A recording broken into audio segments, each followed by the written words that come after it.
They almost touch. There's three truck battle for the lead as they come up on a couple lap trucks.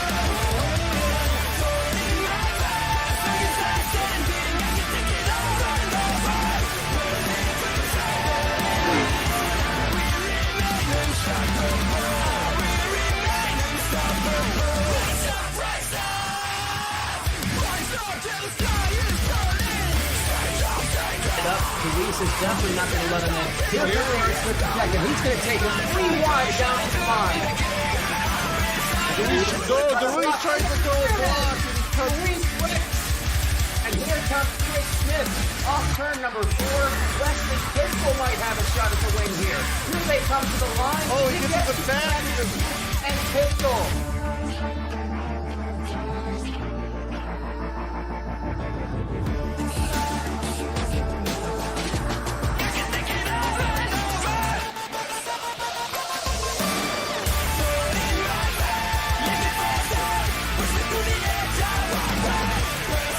Bounce back on the back bumper of James Ray there. Desperate for a win. Desperate to get back into the championship. Oh, he gives him the bumper.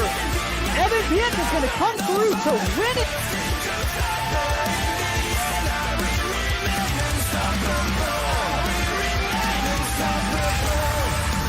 Coots hanging tough. Oh, Jones is loose. He's going to drive up into him. Can Coots hang on to it off the corner? Coots gets it.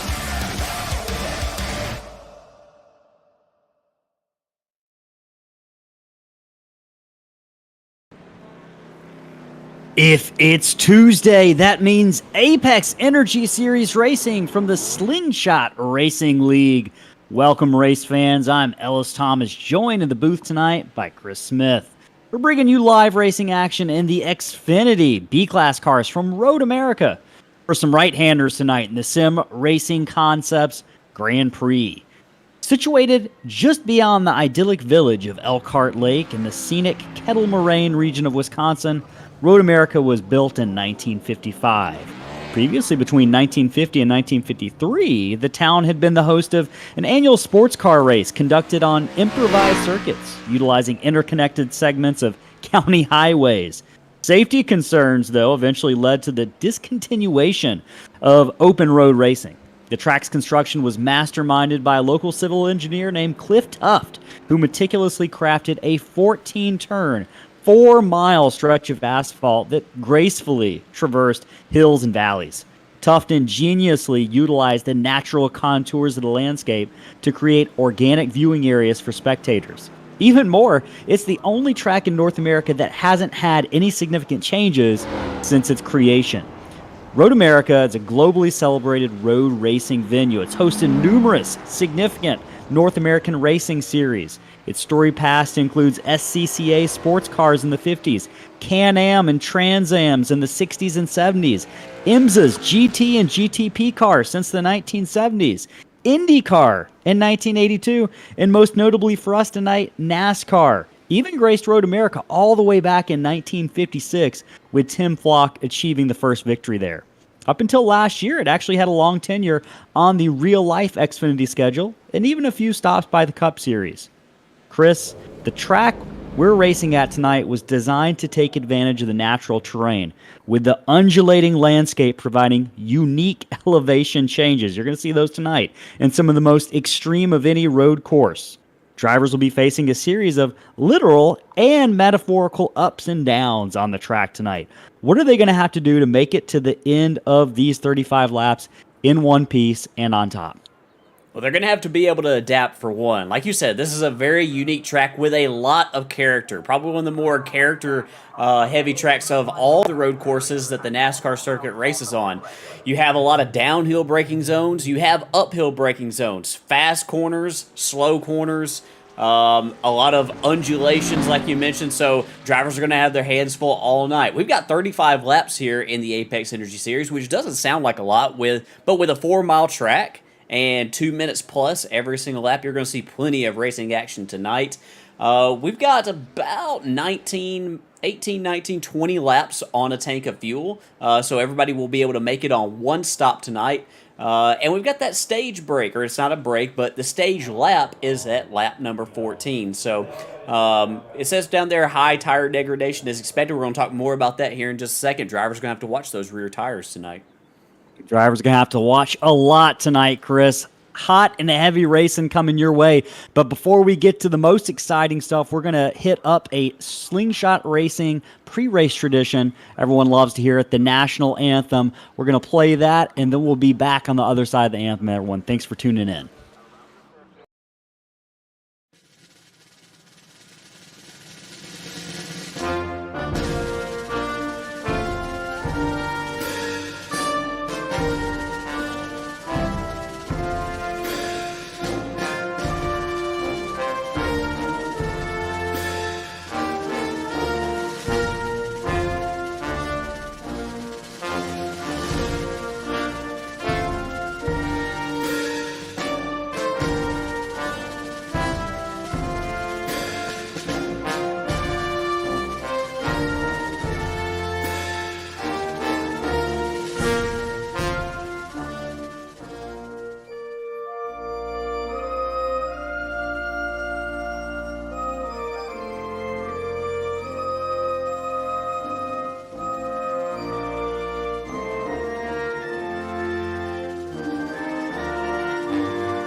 All right, back here live in Elkhart Lake, Wisconsin at Road America, getting ready for the Sim Racing Grand Prix for Slingshot Racing League in the Apex Energy Series. We've got some awesome racing action coming your way. We've got some great stories we're going to go over for our viewers to set up what to expect tonight. Before we get there, though, let's go ahead and talk about one of the biggest stories headed into the final third of the season tonight, Chris, and that is the point standings. We'll pull those up on the screen. This has been going on for 10 races or 9 races over the course of the season, and right now, Jacob Bradley is your leader headed into race 10. Justin Wilson, 42 points back. Rye Jones just about 18 behind him. But the real story picks up around 4th place all the way through 8th, where just about 15 points separate those positions. They've actually got a tie for 5th place right now, so really intense battles going on there in the second half of the field. And that's not to say Jacob Bradley can't be caught, because right now Justin Wilson is one of the quickest cars we've seen all night here in practice. He's going to be looking to lead some laps and also potentially go for a pole and definitely the win tonight. So we'll be keeping an eye on how that speed factors out and whether or not Justin Wilson can slowly chip away, Chris, at the points lead tonight. And speaking of Justin Wilson, coming into the night, it looked like he was going to be the guy that everyone had to beat, but then we've got a return champion making his first appearance of the season. This is our first story of the race to talk about for viewers to keep an eye on, and they're going to have a hard time keeping an eye on this story because it's all yellow. You're watching them there. Aaron Smith, Slingshot Racing champion twice over, is making his return to Slingshot Racing League here at Road America. He is a road course ringer, Chris, and what do you expect to see from the driver of that number 70 car tonight?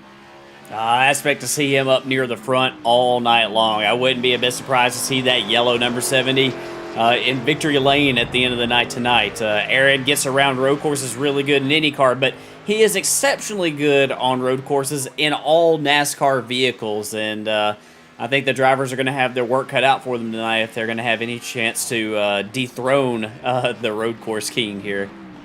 Absolutely. We'll be keeping an eye on that number 70 car. He's going to be tough. And to beat this guy and to have a good run tonight, second story, you're going to have to run your own race. We often talk about that with road courses. Sometimes the track can be almost as difficult as the competitors. And if you get caught up in racing every single car around you, you're going to make mistakes. So drivers are really going to be focusing, as we watch a couple of cars go off track in qualifying, drivers are going to have to be focused on hitting their marks over the course of 4 miles. Chris, this is by and large the biggest track we race at all season. I believe it's the biggest track we've ever raced at. So these drivers are going to have 2 minutes and 4 miles worth of mistakes to make every single lap. So they're going to have to hit their marks every time by.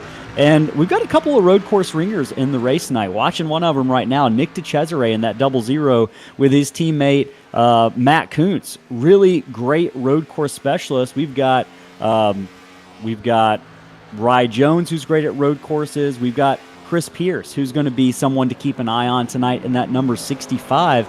These guys, they don't necessarily run in the top 5 every single week on the ovals, but when we get to road courses, Chris, you can pretty much count on, DeCesare, Kuntz, Chris Pearce, all running up in the top 5. What do you expect to see from those guys tonight? It's a big opportunity race for them. It is, competing with Aaron Smith and Justin Wilson is probably going to be really tough tonight, but it's a good chance for them to maybe eke out a podium. Definitely compete for top 5s. I wouldn't be a bit surprised at the end of this thing to see them up near the top 5. So going to be interested to see how Chris Pearce, Nick DeCesare, Matt Kuntz, and those guys do tonight. And it's a big opportunity race for those guys. Absolutely. Hey, and before we hit up those final 2 stories, just looking at the chat right now and everyone watching on Twitch and YouTube, lots of people tuning in right now. Appreciate all of our viewers. Don's obviously here, Ellen, Paul, John Rapp is here, Brittany Rapp. The whole Rapp family is going to be rooting on Johnny tonight. Julie Super is in here. Lots of fans. King Starger, I think that's Kyle Dewey. AF Cops rooting on the number 33 tonight. So appreciate you if you're tuning in on the broadcast. Let us know you're here. Let us know who you are rooting for. And hopefully the driver that you're rooting for is going to be able to make it through those high-speed corners, Chris. We've got a couple of high-speed corners, particularly at the final third of the track, that are pretty treacherous. What are drivers going to have to do if they're going to stay out of trouble through that segment of the track? It's just about risk reward. Later on in the race, where the reward is more there, you might see drivers push it a little bit more. But we're going to talk about the kink, which is right before Kettle Bottoms, which is a long straight that leads to one of the more infamous corners on this track, which is Canada Corner. But that's a really, really high-speed right-hander, and the cars are extremely edgy through there.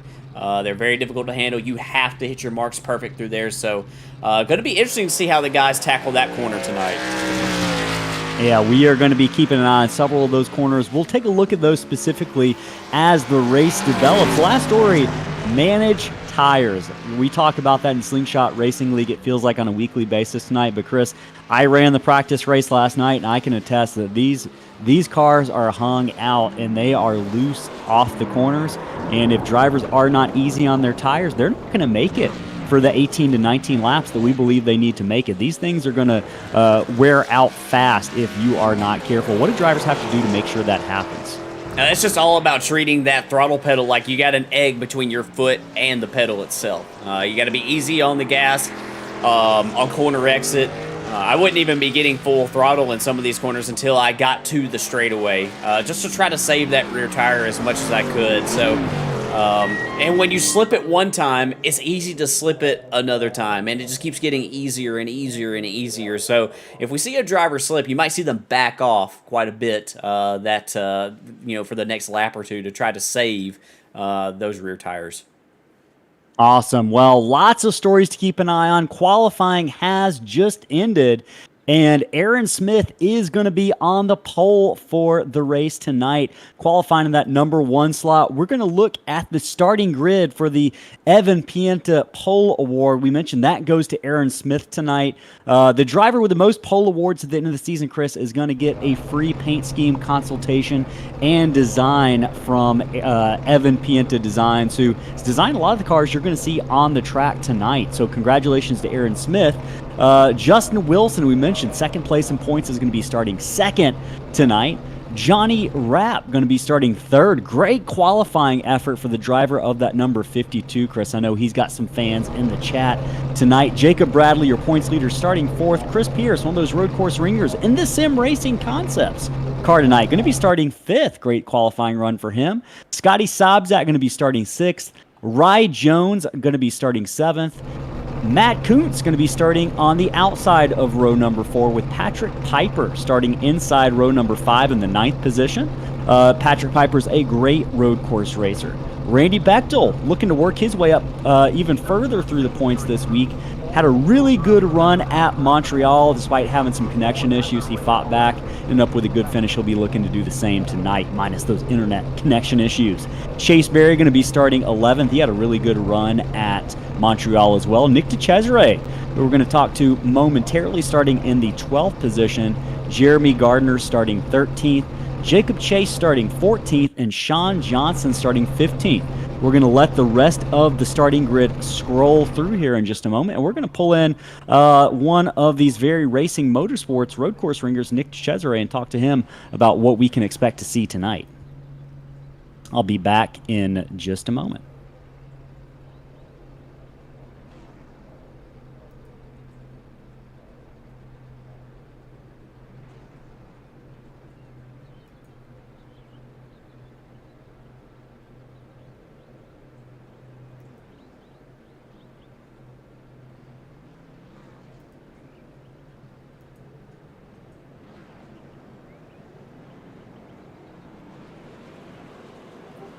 All right, Nick DeCesare riding on board with you. First of all, we appreciate you joining us for a moment tonight. How's everything going with you? How did practice work out for you?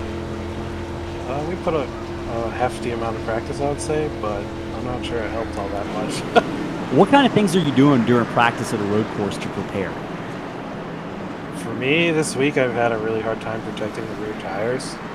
I think that's what's going to either be what helps me today, or if I didn't get it right, what hurts me. All right, well, what can we expect for these first couple of laps? Do we expect some treacherous action, guys trying to make passes? How chaotic do you think it's going to be? You know, the cars are beasts around this track, but I hope everyone's just going to try and settle down and settle in. I think it's probably more beneficial to go easy on your tires early on, but for some of these guys, easy is a lot faster than, the others, so you're going to have to be careful for that. We'll be looking out for it. You've got a pretty good starting spot tonight, starting in 12th. Good luck out there, man. We'll talk to you later on in the race. Thank you.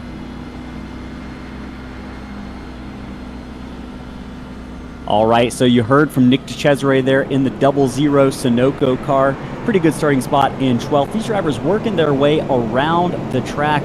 Right now, it looks like we got a little bit of cloud cover on the track, Chris. Is that going to change the conditions? Oh, we got a stack up here on the pace laps. Yeah. I don't know what Jacob Bradley looks like he had some type of problem there.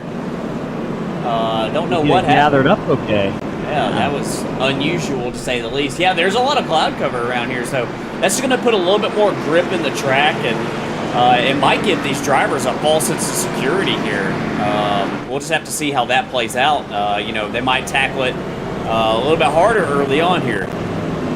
Absolutely. Drivers headed through kind of the final third part of the track here, just making the pace lap. Chris, we mentioned this is a really high-speed part of the track as the drivers head through the carousel and then into turn number 11, known as the kink, coming up here. You got to be really fast through this kink or you're going to lose a lot of speed down on the final big stretches here. Telling you, what are you thinking as a driver right now in these final moments before the green flag comes out as these drivers wind their way through turn number 11 and 14? The thing I'm more aware of than anything else is how narrow this track is. It is extremely narrow.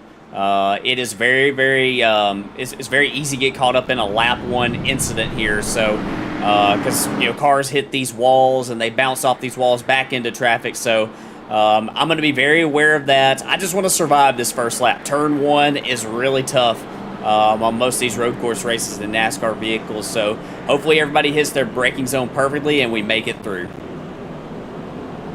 All right. Well, I hope so as well. Drivers right now winding their way through the final corners of this pace lap. Last opportunity for them to kind of take a breath here. Aaron Smith is your pole sitter. Justin Wilson going to be starting second. Johnny Rapp third. They're getting ready to make that final turn 14 headed up this really steep incline onto the front stretch. Pace car is going to peel off here, and we are about to be underway. Flagman's got the green flag in his hands. He waves it, and we are underway here at Road America, waiting to the very last minute, rather. There it is. Green flag is out here in the Sim Racing Concepts Grand Prix. Racing down the front stretch at Road America. Smith has the jump, headed into that hard right-hander. Wilson's going to challenge him on the outside. Rapp going to look to take advantage of that. Right now, everyone is clean and green. Sobzak, that red, white, and blue car, runs off the gravel just a little bit, gets it gathered back up. They head down into turn 3 here. Several cars side by side. The first 8-9 cars straightened out single file, looking through the rest of the field right now. Jeremy Gardner losing several positions. A couple other cars losing positions there, Chris. It's a game of momentum, and if you lose momentum off a corner this early in the race, you are bound to lose several spots. Yeah, you are.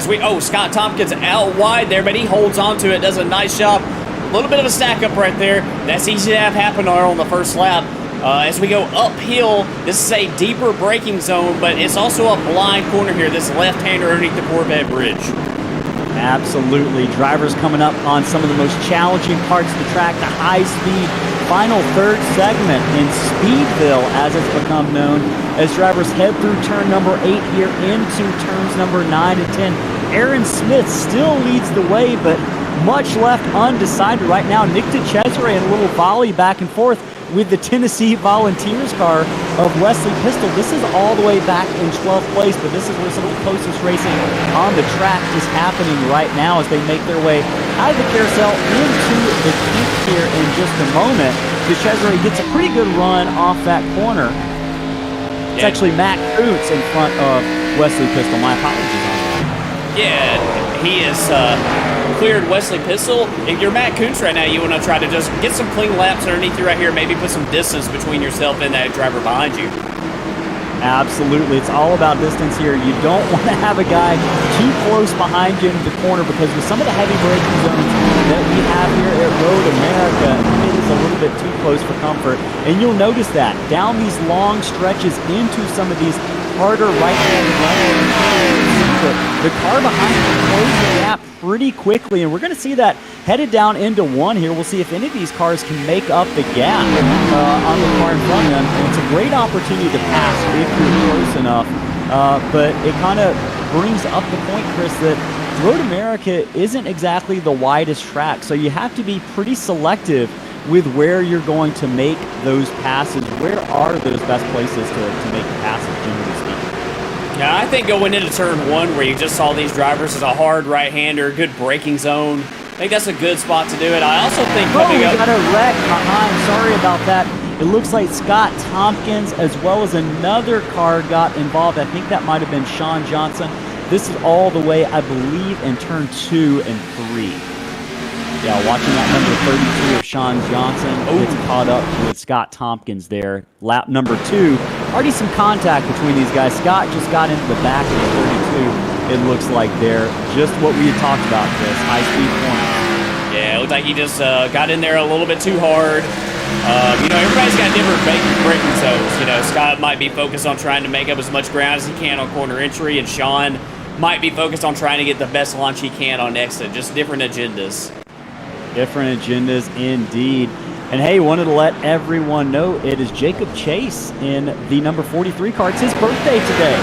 Running in currently the 16th position. He's going to be looking to move up in the race order to celebrate his birthday. Got another car around here. It's Kyle Dewey. It looks like he's towed back to the pits to try to see if he can if he can make some repairs to his car. Absolutely. Right now, lap number 2. We mentioned this is a long track. The number 14 narrowly avoids the wall. Good job on his part to stay out of trouble there, but that was a really close call, Chris. Good job catching the action on that one. We mentioned these laps are not short laps. They are 2 minutes long. This is a 4-mile track, so it's only a 35-lap race. These drivers are going to have their endurance tested over the course of these 35 laps. And we mentioned tires are going to definitely be playing a role here in terms of they're going to have to make it a good while on some worn out tires. So if you think the driving is hard now, just wait. Aaron Smith right now is your leader, out to about a 1.6 second lead. Looking through the rest of the field, we got a great little battle going on for 7th place here between Patrick Piper and Rye Jones, as well as in front of them Chase Berry as well. Yeah, so, Chase Berry started in 11th, is already up to the 6th position. So yeah, five positions gained already for the driver of that number 17. Really good run going. We saw him at Montreal have a great run as well. Yeah, he's on the move right here. A little bit of a disappointing qualifying run for Chase, who normally gets around road courses very, very well. So I'm not surprised at all to see him moving up here towards the front. And question is, can he make it up to the podium before the end of the night? I think he can. I think it's a possibility with as fast as that car is right now. Hey, Ellis, I think that we need to take a moment here just to take a very quick break so we can make some adjustments to our sound. So are you good with that right now? Yeah, absolutely. Let's go ahead and step away. We'll play an ad from our partners, and we'll be right back after this quick break.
All right. Sorry about those technical difficulties, folks. We didn't want to blow anyone's eardrums out with some of those onboard shots. So we made some adjustments. We are back. I'm Ellis Thomas, joined in the booth tonight by Chris Smith. You're watching live racing action from Slingshot Racing League here at Road America. Looking at a battle going on for the 8th position between Scotty Sobczak and Rye Jones in that purple car. This is a battle for 8th position. One of the better battles going on the track right now as they head down in to turns number 5 and 6. Rye Jones loose. Very loose there. Feeling the pressure of that driver, the number 81, Scotty Sobczak, creeping up on him just a little bit. 4 laps about to be in the books here from Road America. Aaron Smith is still your leader. Justin Wilson is second, but we're watching this battle deeper in the field in 8th position.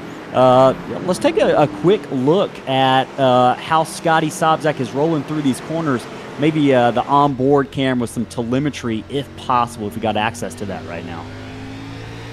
Yeah, we do. Unfortunately, it's measuring pack speed, but you can get an idea right here of that's the kink right there. That's that fast right-hander that you have to nail perfectly. You can really, really slide the rear tires through there and destroy them if you're not careful. But this is coming up here down Kettlebombs into Canada Corner, one of the more infamous corners on this track.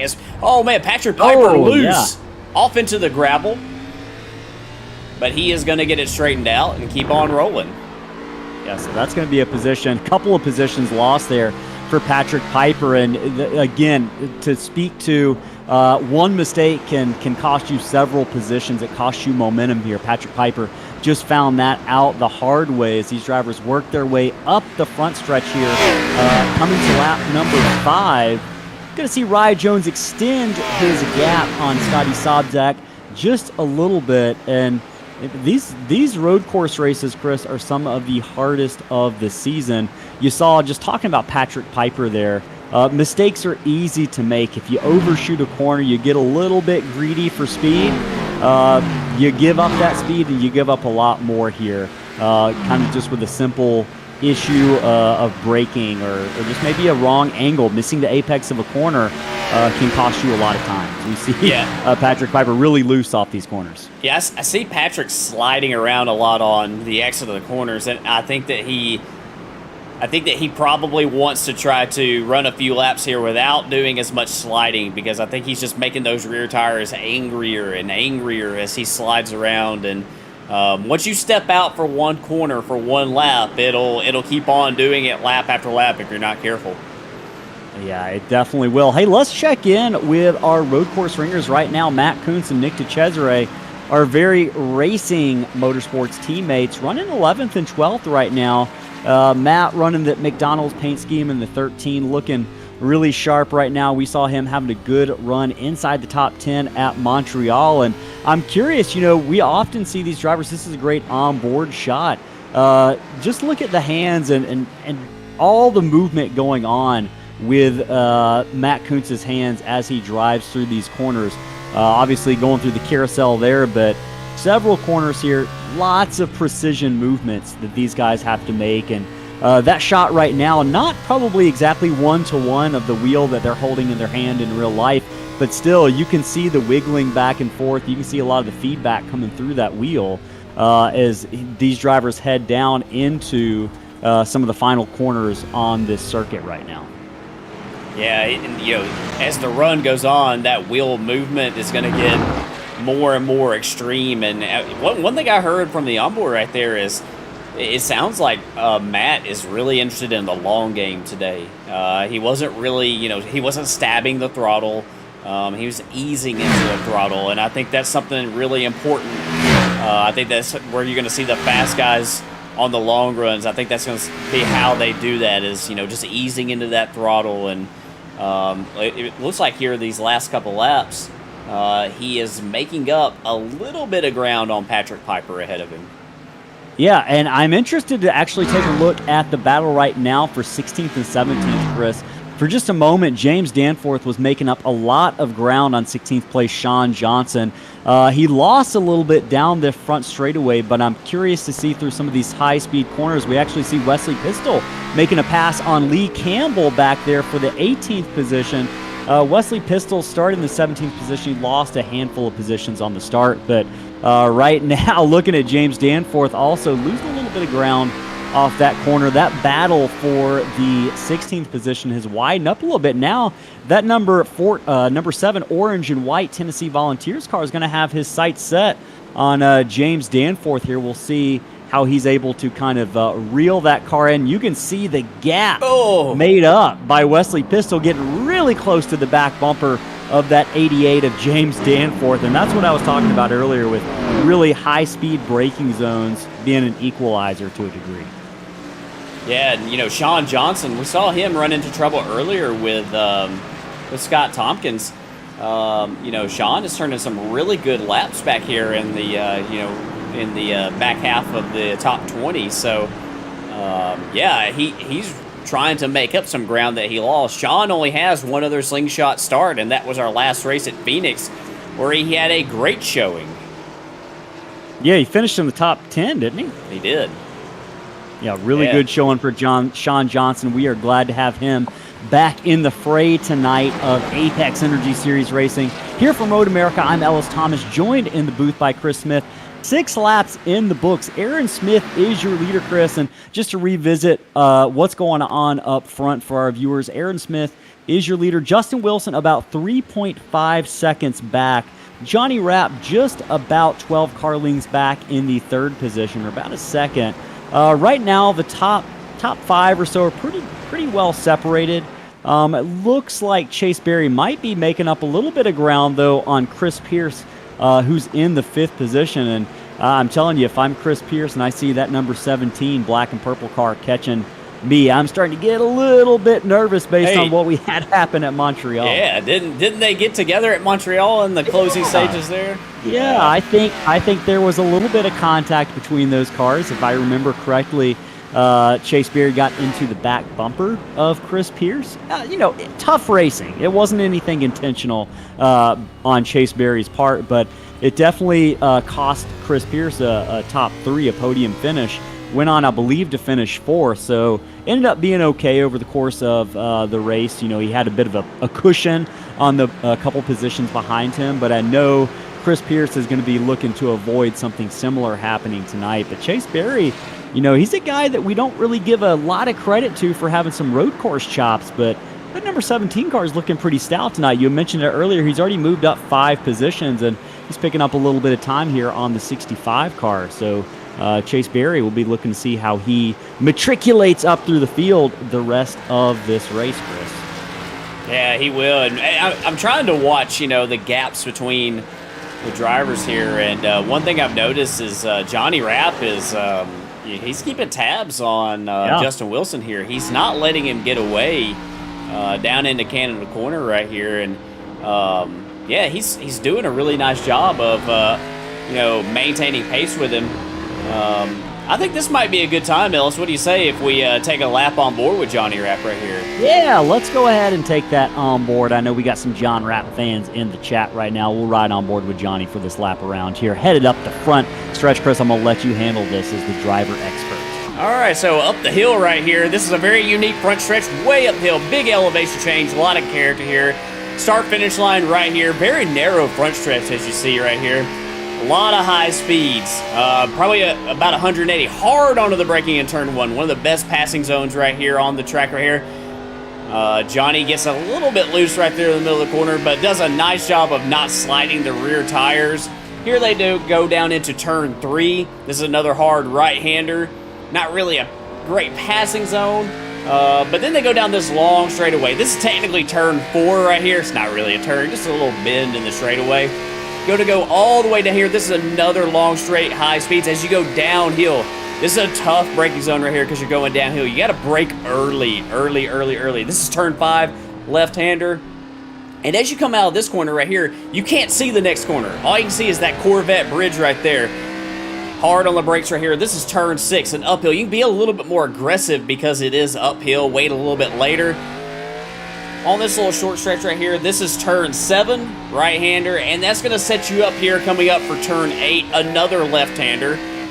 Very similarly shaped to the other left-handers that have previously followed it. And then you come up on the speedville sign, and that tells you that you're coming up on the carousel. This is a long right-hander where you're on the gas, off the gas, just trying to make as much speed as you possibly can. You can hear Johnny right here. He's very patient on throttle. That's really, really smart because this is a corner that will burn those rear tires up. On the gas right here, coming up. This is the kink right here. This is a tough corner. Really, really tough corner.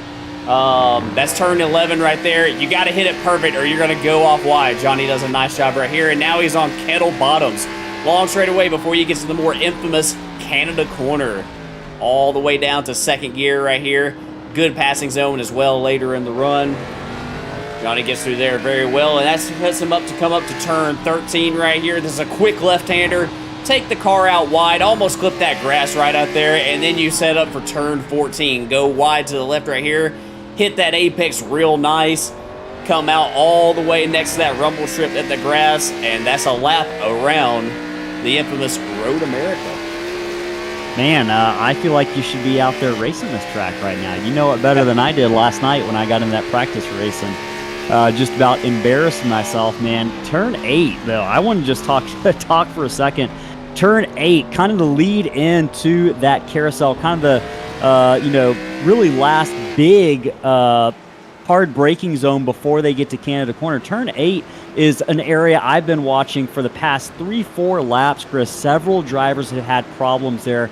Chris Blassie ran off in turn 8. Ryan Hinkle ran off in turn 8 just a lap ago. So turn 8 is going to be a danger zone, especially as this race goes on tonight, leading into that carousel. But you mentioned it, Johnny Rapp is he is keeping tabs on Justin Wilson right now, just about a second and a half off from second place. Behind Johnny Rapp, Jacob Bradley having a pretty good run. He is the car that won the not next to last, the 2 races ago. Justin Wilson is the last winner. at Phoenix. But Jacob Bradley is your points leader. Right now, he's got a handful of Chris Pearce, though. This is a great battle shaping up for the 4th position. Chris Pearce has picked up a good amount of time on Jacob Bradley, Chris, in the last several laps. And I'm interested. I'd be curious to know about Jacob Bradley's tire situation right now, because we've had this conversation with Jacob multiple times and also between ourselves, but Jacob is where he is in the points right now. Not only because he's a really technical driver, he's technically minded, he's in the engineering field in motorsports right now at college, but he has improved greatly in his tire management.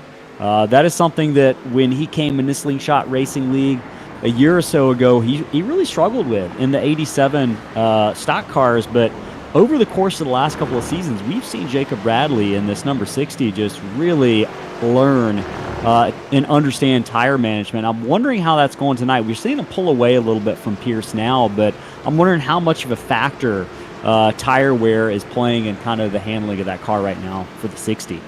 I think that Jacob's doing exactly what he needs to do tonight, and that's, he's not making any mistakes. He's keeping Justin Wilson close. Justin's just 2 spots up the road right here in the 2nd spot, so he can still see him. And he's not pushing it. This is a trap race for a points leader, because it's so easy to make a mistake in these NASCAR stock cars on road courses. But yeah, to follow up with what you're talking about saving his tires, I've been super impressed with him this season, because it seems like Jacob can still be fast on the short run like he always has been. He's always been really, really good at that, like launch speed, restarts, the first few laps after a restart. He's one of the best in the league. But this year it seems like he can do that and still be fast over the course of a long run. So it's clear he's went to work, and it's clear that he has made himself, a lot better on those long runs and become a lot more complete driver. And it's going to be tough. Justin Wilson's had a lot of speed here these last few weeks and has gotten a lot of wins. But with Jacob being as fast and consistent as he has been, that's going to be a deficit that's going to be tough for Justin Wilson to make up. It's definitely not going to be easy. And hey, talking about not easy right now, Randy Bechtel being not easy on the back bumper of Scotty Sobczak. This is a battle for 7th position. I want to take a look back here as they enter into turn number, I believe that's 8. Turn number 8. Randy Bechtel running right back up on the rear end of Scotty Sobczak in that blue and white number 81 Pine Mountain Auto Supply car. This is a great little battle going on here on lap number 10, just about a third of the way through this race here at Road America. And see how Randy is getting through these corners just a little bit better than Scotty. And you're going to watch them come off of the kink here into turn number 12, Canada Corner. We're going to see if Randy's able to take advantage of this heavy braking zone. Yeah, this is Canada Corner right here, as you mentioned, and I think that Randy feels he's not quite close enough. But Scotty overdrove just a little bit. Yeah. I think that, in just a little bit of time that we've been following Scotty from Randy's perspective right here, I think Scotty's rear tires are a little bit angry. You see, that car is sliding around a little bit more than Randy's is, it looks like. The back end is just a little bit yawed out on corner exit. So I think that Randy is probably just, patiently waiting for a big slide and a big opportunity. He's going to peek here. See if he makes the move. He's not going to. All he was trying to do right there, I'm glad that we were following on board right here. All he was trying to do was get out of Scotty's mirrors. If it makes it look like you're peeking to the right or to the left, it makes that driver in front look in their mirrors, make them possibly overdrive the next corner. Gets them off their game just a little bit. That's a road racing tactic that you'll see quite a bit. And Randy's a great road racer. He had a little bit of a tough qualifying run today, starting back in the 10th spot. So he's looking to try to get this position and try to chase down Chase Berry up ahead. Yeah, Randy hanging on to his tires. Maybe a little bit better than Scotty Sobczak here. That's one of the things Paul Thomas in the chat is noticing. He says the tires look like they are starting to go away, and I think you are definitely right about that. Lap number 11 here of 35, just about to hit the third way mark as we watch Randy Bechtel try to work on the back bumper of Scotty Sobczak for the 7th position. Right now, great little battle going on the track. We'll keep this on here as long as this stays the best battle, but we've got a couple others shaping up here in this Sim Racing Concepts Grand Prix right now. Chris, I want to add another one to the body count for Turn 8. Patrick O'Toole had an off-road incident in Turn 8 a moment ago, and it looks like Scott Tompkins might have also, Chris, had an issue coming out of Turn 2 there as well on that lap. So a couple of mistakes being made by drivers here on lap number 11 as the cars start to go away from them just a little bit. You've got the camera right now on this battle for 15th between Lee Campbell and Patrick Colby. This is a good little one, and Patrick Colby, I'm a little surprised he doesn't have a little bit more speed tonight, looking like he's really struggling. But Chris, what do we know about Patrick in terms of tire wear and tire consumption in these races? Well, he likes to go hard and he likes to go fast. And you said it, not me. No, Patrick is one of the best. Like we talked about Jacob being great on restarts and the first few laps after a restart. Patrick is really good too. He's really, really good, and he likes to go fast. And I don't know if that's his issue tonight. It could be that maybe he just didn't get a lot of laps here. I'm not sure. I'll be honest with you. I don't really know Patrick's history of road courses here in Slingshot. But yeah, he's keeping it straight. He's keeping it on track. And if you do that, you can walk out of here with a top 10 finish tonight. Because you figure there's going to be other mistakes that are made as this race goes on. And I just want to bring some quick attention to that paint scheme that Patrick Colby is running tonight. You might have noticed it's Lewiston Strong on the number 9 Ford tonight. That's a great nod to some of the people who are suffering up in the Northeast. Absolutely a tragedy. Several days ago in Maine, mass shooting, and several of our drivers, including Patrick Colby, New England natives, paying tribute to those individuals. So let's pay tribute to ourselves and just watch this number 9 car make a lap around the track and catch those car sounds, and also a little bit of silence. We'll leave the radio clear for a minute.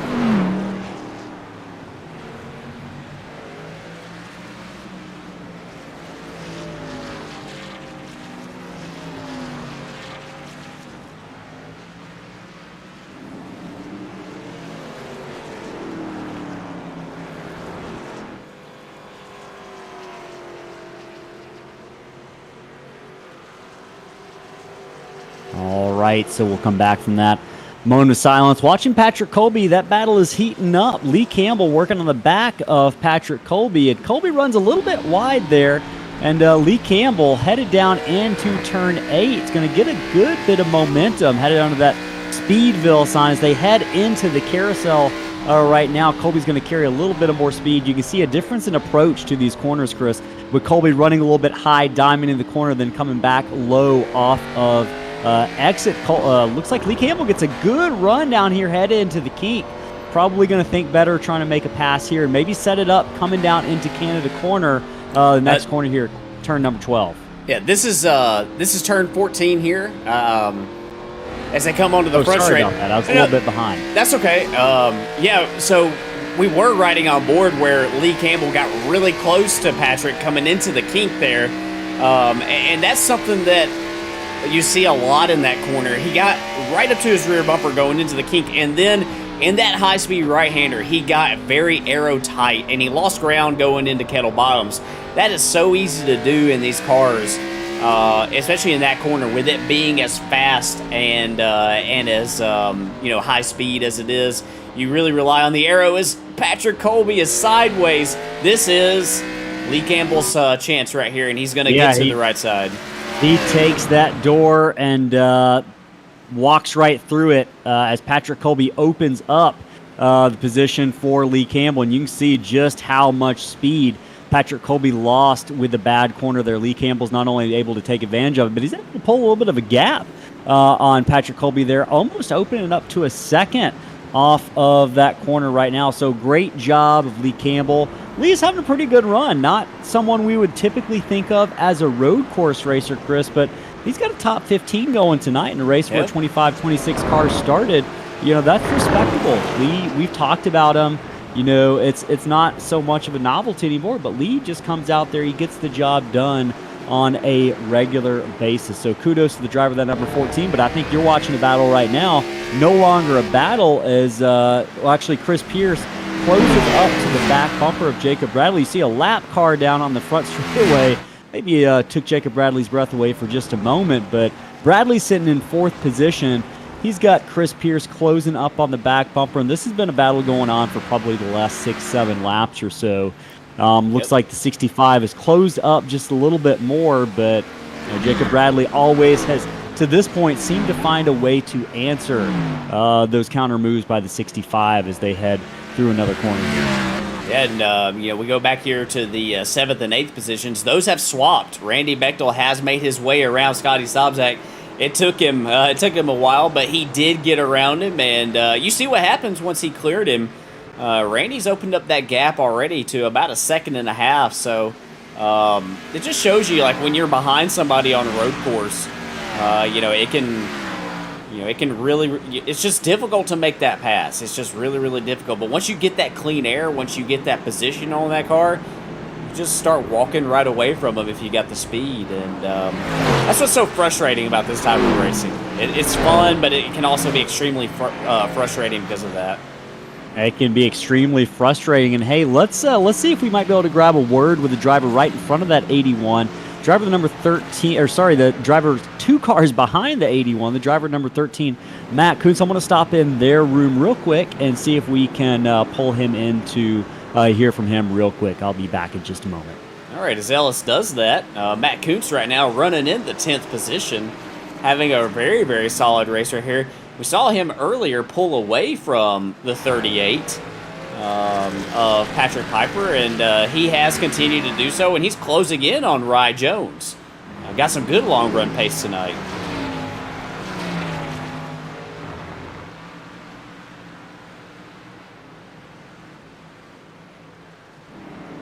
This lap recently, he was about a second and a half faster than Rye Jones, so turned in some really, really good lap times here in that number 13 McDonald's Toyota.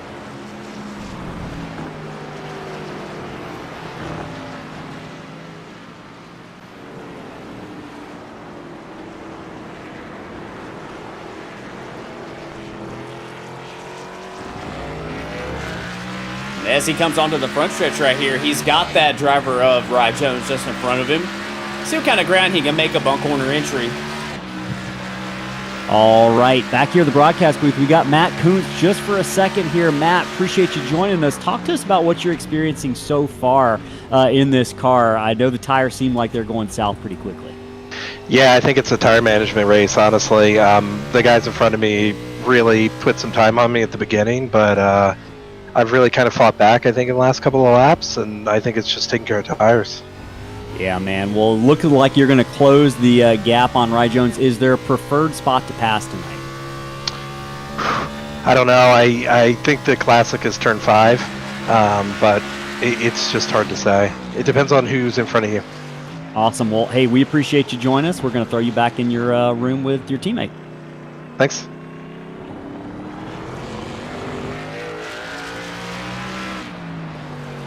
All right, so you heard from Matt Kuntz there, riding on board with him in that number 13 car.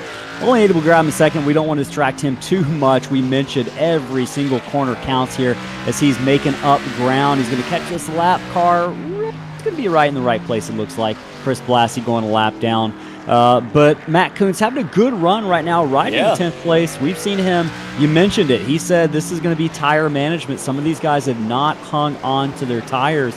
And you can definitely, at this point, kind of see the comers and the goers in terms of drivers who have hung on to their tires and left some rubber on them, and the drivers who have put all the rubber down, letting it all hang out early on. Right now, lap 15 of 35. Aaron Smith is your leader. Justin Wilson about 10 seconds back. But Johnny Rapp, you mentioned earlier, Chris, he is hanging with Justin, just about a second back in third position. Jacob Bradley, your points leader, still being hounded by Chris Pearce for the fourth position. Chase Berry is about 4 seconds back. We mentioned Randy Bechtel also making that move on Scotty Sobczak to take the 7th position. Sobczak riding in 8th. Rye Jones right now is in the 9th position. Sobczak is right in front of him, so Jones looking to be the next car to make that pass on Scotty Sobczak in 8th. Kuntz, we mentioned, not too far behind Jones. Just looking through the field here, we mentioned Patrick Piper having a couple of off-road incidents earlier in the race, Chris, but he's gathered it up to be running 12th right now. I know Patrick, last time we were at a road course, we mentioned that he had done some laps at, was it Magny-Cours in France that he had done some test laps in a sports car. So he's no stranger to these right-hand turns. The driver of the number 38 car, Patrick Piper, right now doing pretty good. Top 12 position going right now. So we'll keep an eye on the driver of the number 38. And then birthday boy, Jacob Chase. He's had a pretty uneventful night, Chris, and that's kind of what you're looking for. I know it's his birthday, probably wants a little bit of excitement, but at Road America in a road course race, I think the driver of that number 43, United car, really loose there for a moment, is probably going to be pretty satisfied with a 13th place run going right now, based on kind of how far we've seen these drivers sliding around. Yeah, I would say so, definitely. And, we talked about, the comers and the goers all night, and in that interview with Matt Kuntz right there, he was talking about how he saved his tires earlier. While you were getting him into the to the broadcast booth here, we were looking at some of the lap times, and Matt Kuntz is running like top 5 lap times. This lap was a little bit slower because I think he was dealing with some lap traffic, but in the 2 laps before this one, I think the only drivers that were faster than him were the ones that were in the top 5. And so that just shows you the mentality of, like if you save your tires at the beginning of the run, you can just win out big at the end of the run. You can really, really make up a lot of ground. And we'll actually see the driver of the 13 right on the back bumper of Rye Jones and Scotty Sobczak here. So I'm really going to be curious to pay attention to a lot of these guys who are willing to give up some ground at the beginning of the tire life to see what they can do at the end of it. Absolutely, and I think you're seeing the number 13 car do just that right now, especially as Rye Jones continues to close up on the back bumper of that number 81. We've seen Scotty Sobczak definitely kind of someone who I think has used up his tires, at least based on kind of the speeds that we're seeing right now. I'm looking down pit road to see, I thought we've got a couple cars looking like they're coming down pit road right now, going ahead and taking their pit stop on lap number 17 of 35. I thought that might have been the 17 coming down. Drivers looking like they're going to split this race into 2 stops. You see Scott Tompkins there on pit road as well, maybe for an extended period of time. But 17 coming to the attention of his crew, and I know he's going to be happy to get tires. But right now, this battle going on for 7th position, Chris, is the one to follow on track. Rye Jones getting very racy with Scotty Sobczak. Right now, they're going to be getting ready to head down into turn number 5 and 6, this hard left-hand turn complex, downhill into 5, and then they're going to be going uphill. And you said this is a corner they could really charge. We see Sobczak run a little bit wide. It's going to open the door for Jones. He's going to attempt to complete that pass on the inside. Sobczak not going to let it go that easily, though. Very respectful right there. You can really use your competitor up right there. And I think Scotty knew that, and I think he really cut Rye a break right there because Rye raced him so clean. Yeah, that was a really kind of a textbook pass Rye made there, headed down into turn number 5. Going to be able to pull away a little bit. They head into the carousel here.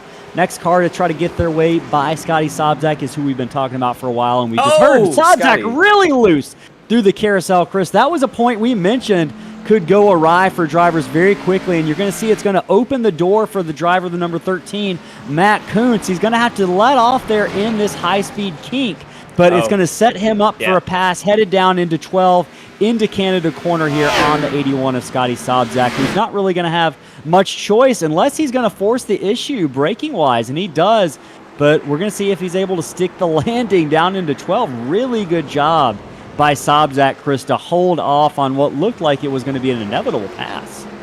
Yeah, it was. It's hard to run side by side through Kettle Bottoms right there because it's not a perfect straight.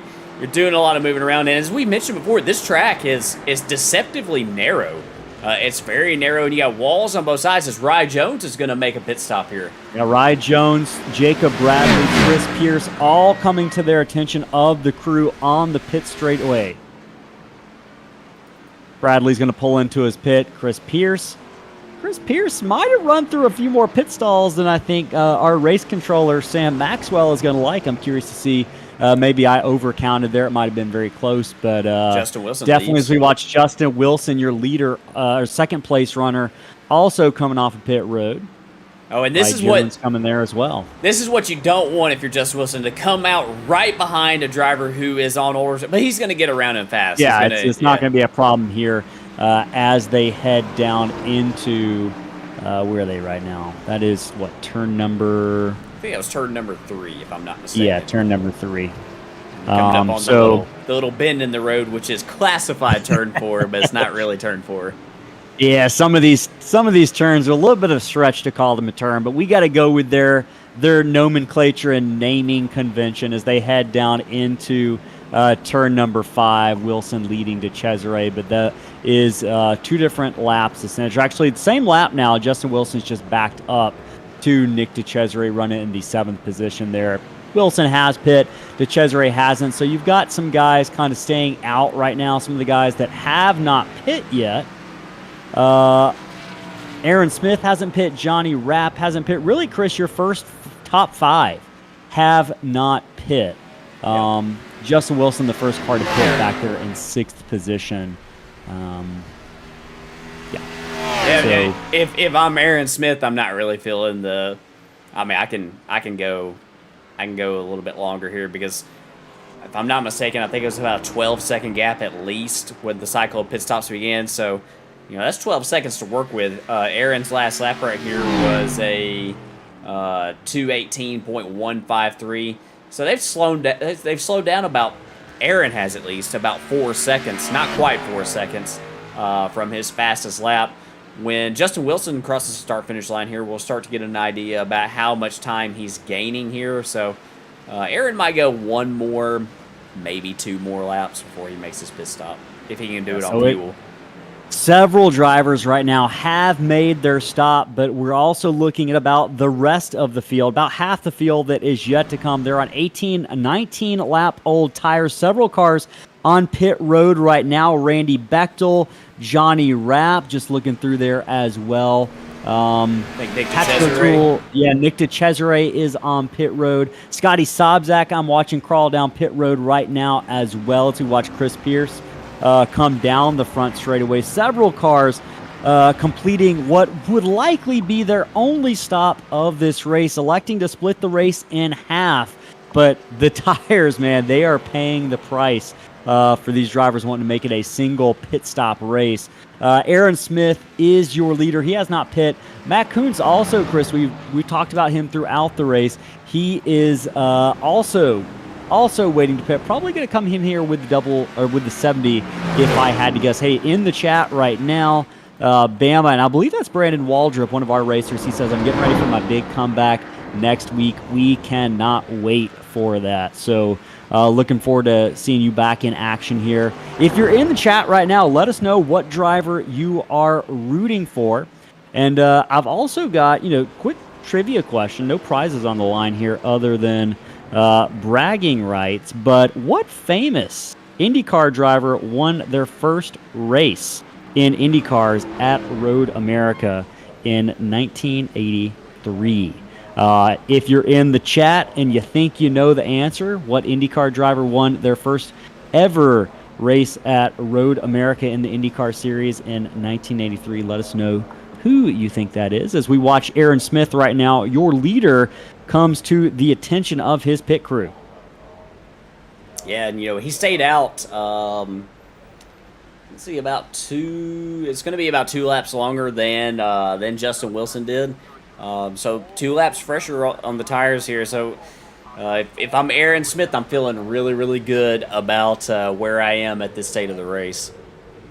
It is, yeah, he's sitting really pretty right now, completing that pit stop, pulling off of pit road onto turn 1, and he really doesn't have anyone with him, Chris. We mentioned kind of the beauty of coming out on your own versus coming out behind cars that are a little bit slower.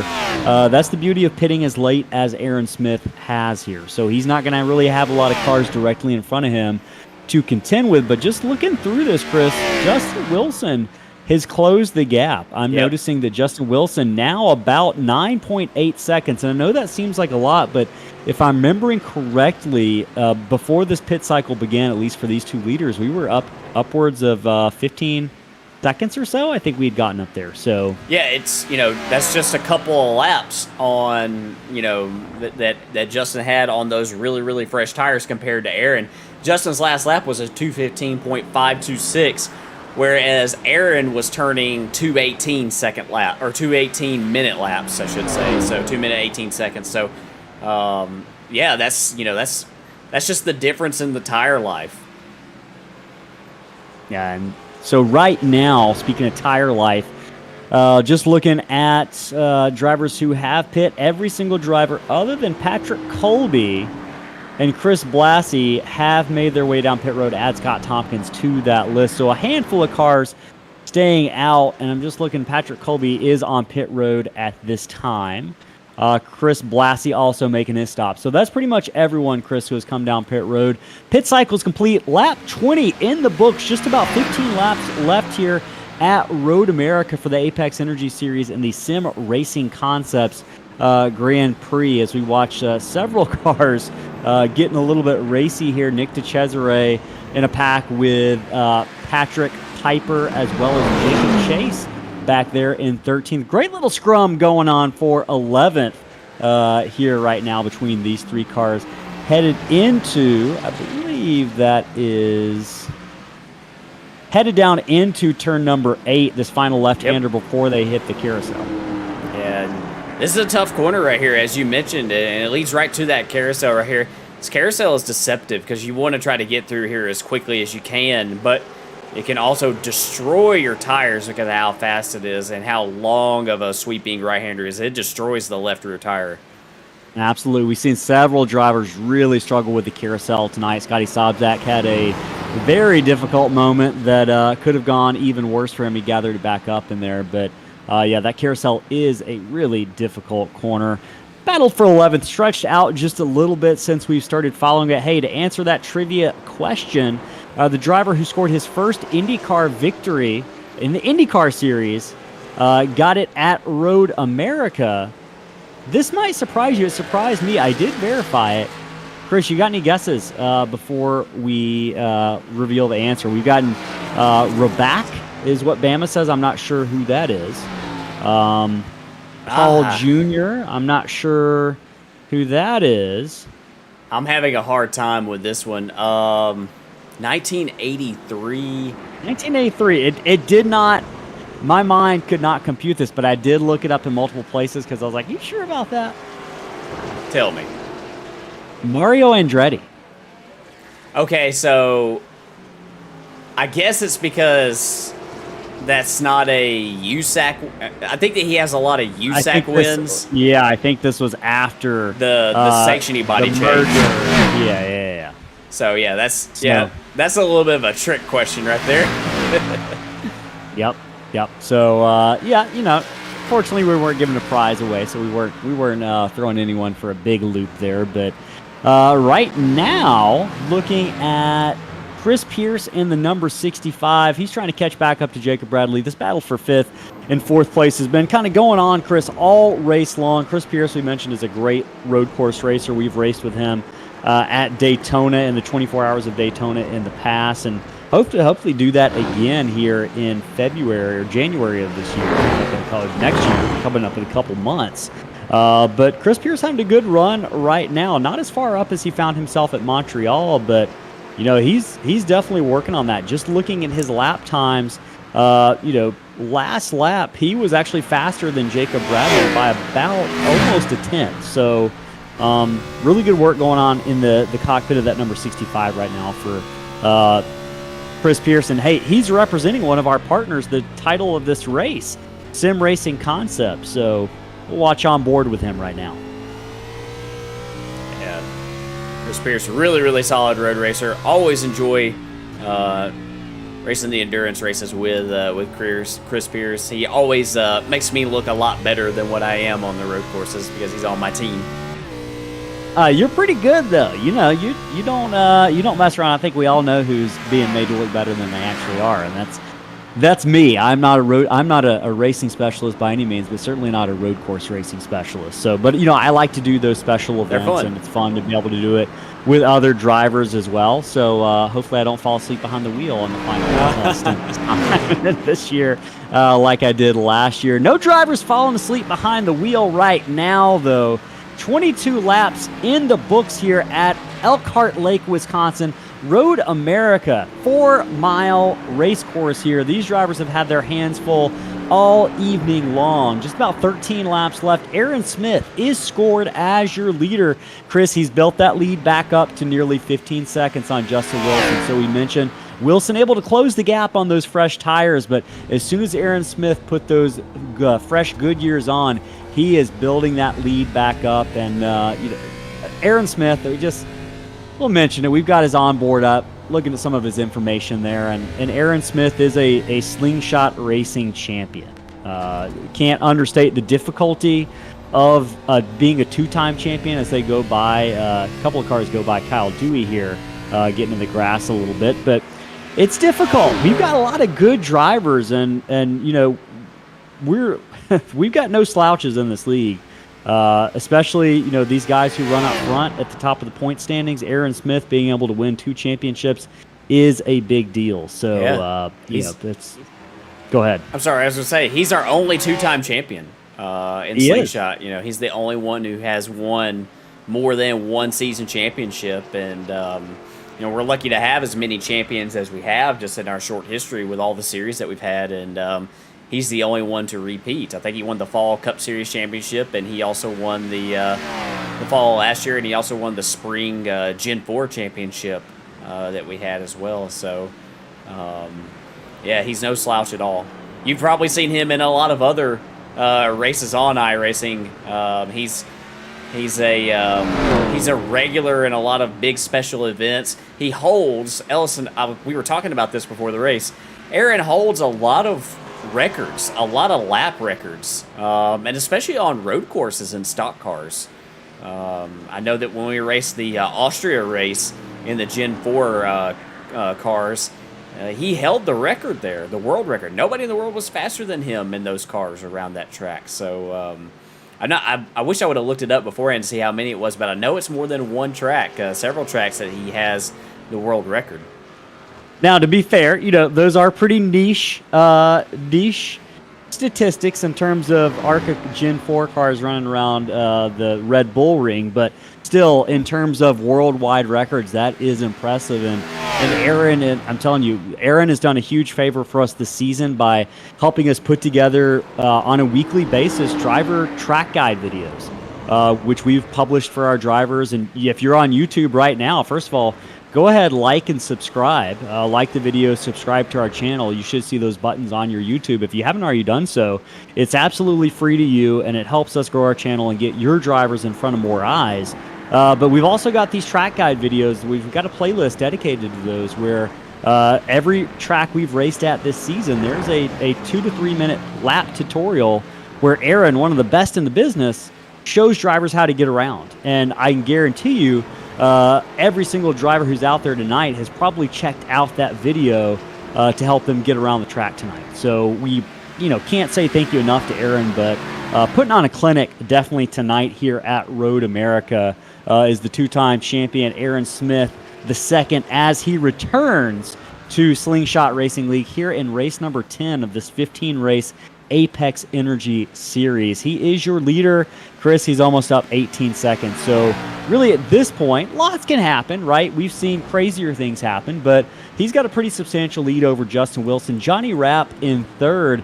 And Johnny Rapp has not let Justin Wilson, his Payday Racing teammate, get too far away. He's closed it back down to about 10 car lengths here. 7/10 of a second as they head into turn number 5. into this downhill left-hander before they head uphill into turn 6. Curious to see if Johnny continues to close that gap. Right now, he's kept it at about 7/10, about 10 car lengths, but headed into this easy-to-charge corner, a little bit loose there. Johnny gonna hit the curbing, still just about 11 or 12 car lengths. So Johnny Rapp loses a little bit of ground there. Commentator's curse, man. You know what I will say?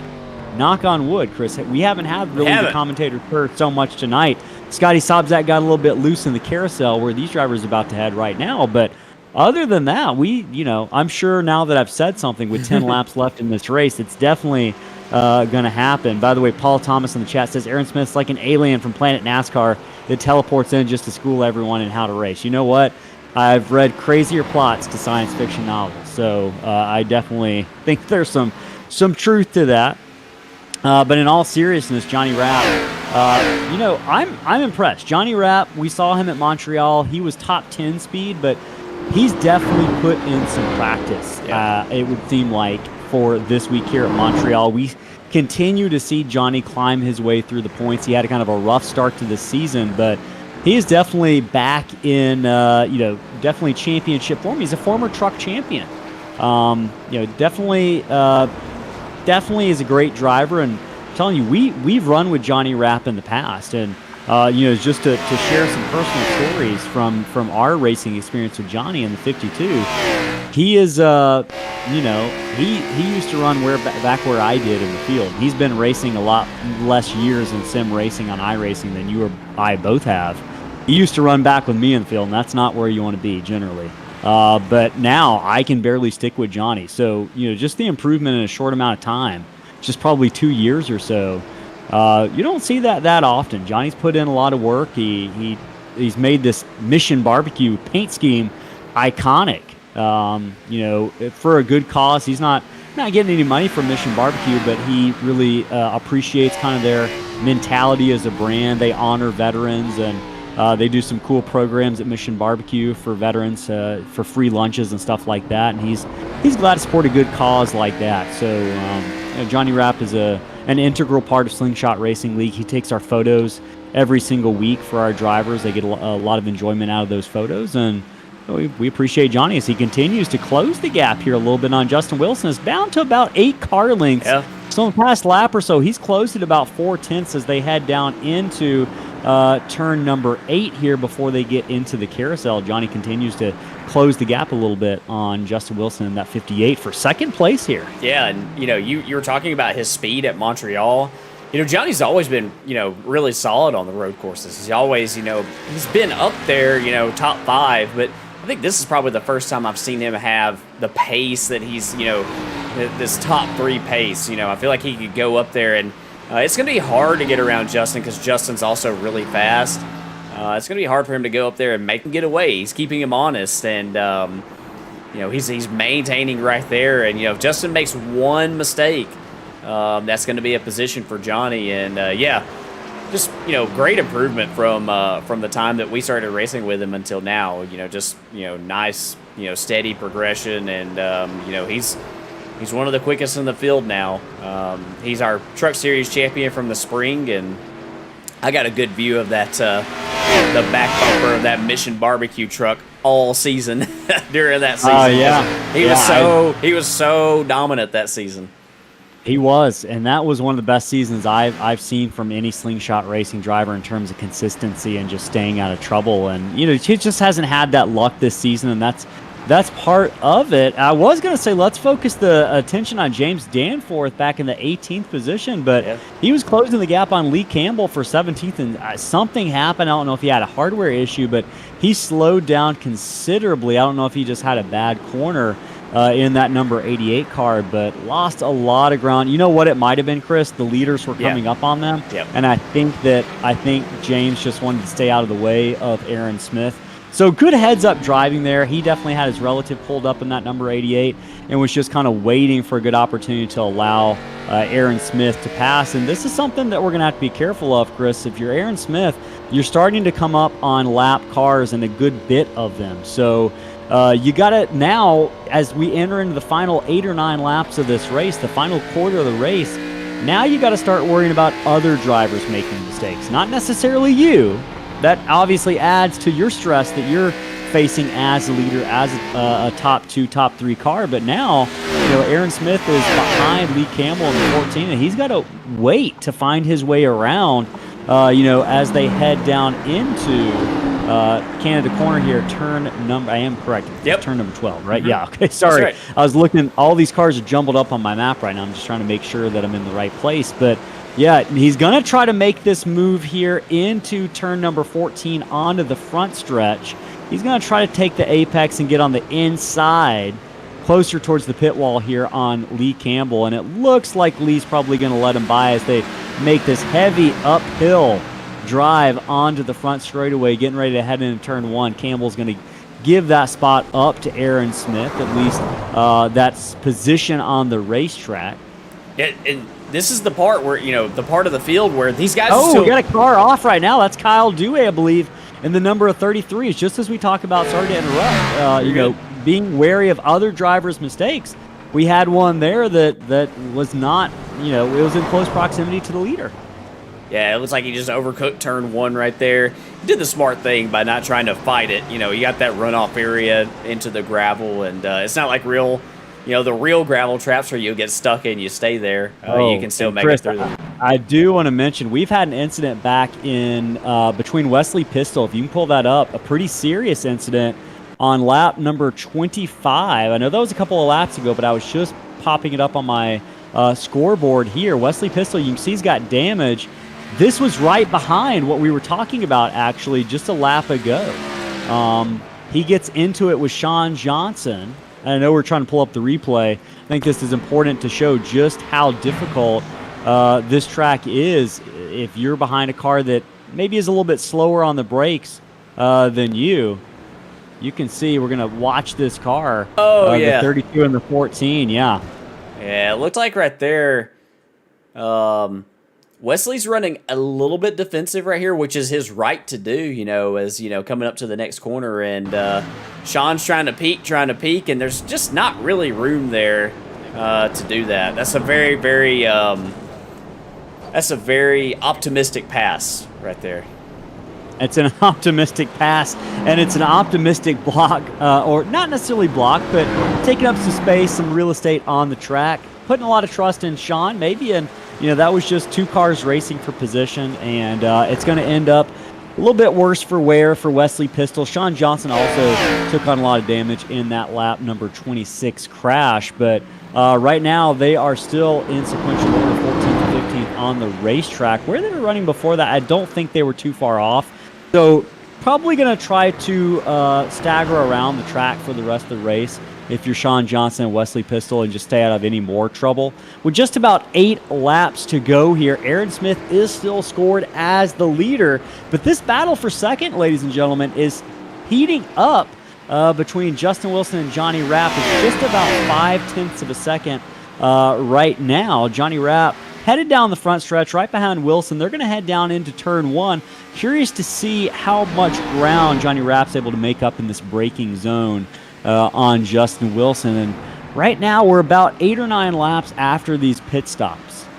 Justin Wilson on 10-lap old tires, Johnny Rapp on 9-lap old tires. So wear is going to be starting to set in for these drivers. As you see, Johnny Rapp definitely makes it pretty well through that corner. He draws about 8 car lengths behind Justin Wilson as they get ready down to head into the turn 5 and 6 complex. Another heavy braking zone coming up for Johnny Rapp.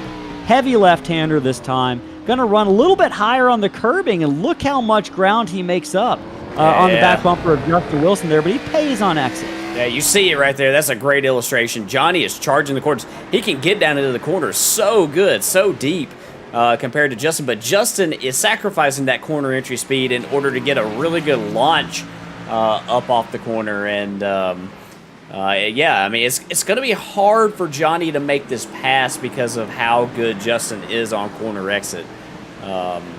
See if maybe Johnny can adapt to that here. Still got several laps. 7 laps around here is a long time. It's a long time. There's, with 2 minutes plus to get around this track. So he's got plenty of time to try to get around Justin. And Justin's probably, learning some things about Johnny's tendencies right here by, just watching his mirrors in those braking zones. Yeah, definitely.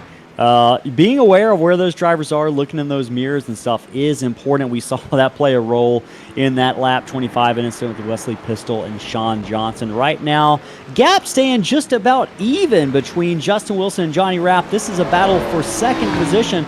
Right now, Aaron Smith off to the races, almost 20 seconds up on the rest of the field. Looking, we might have an incident between Patrick Piper.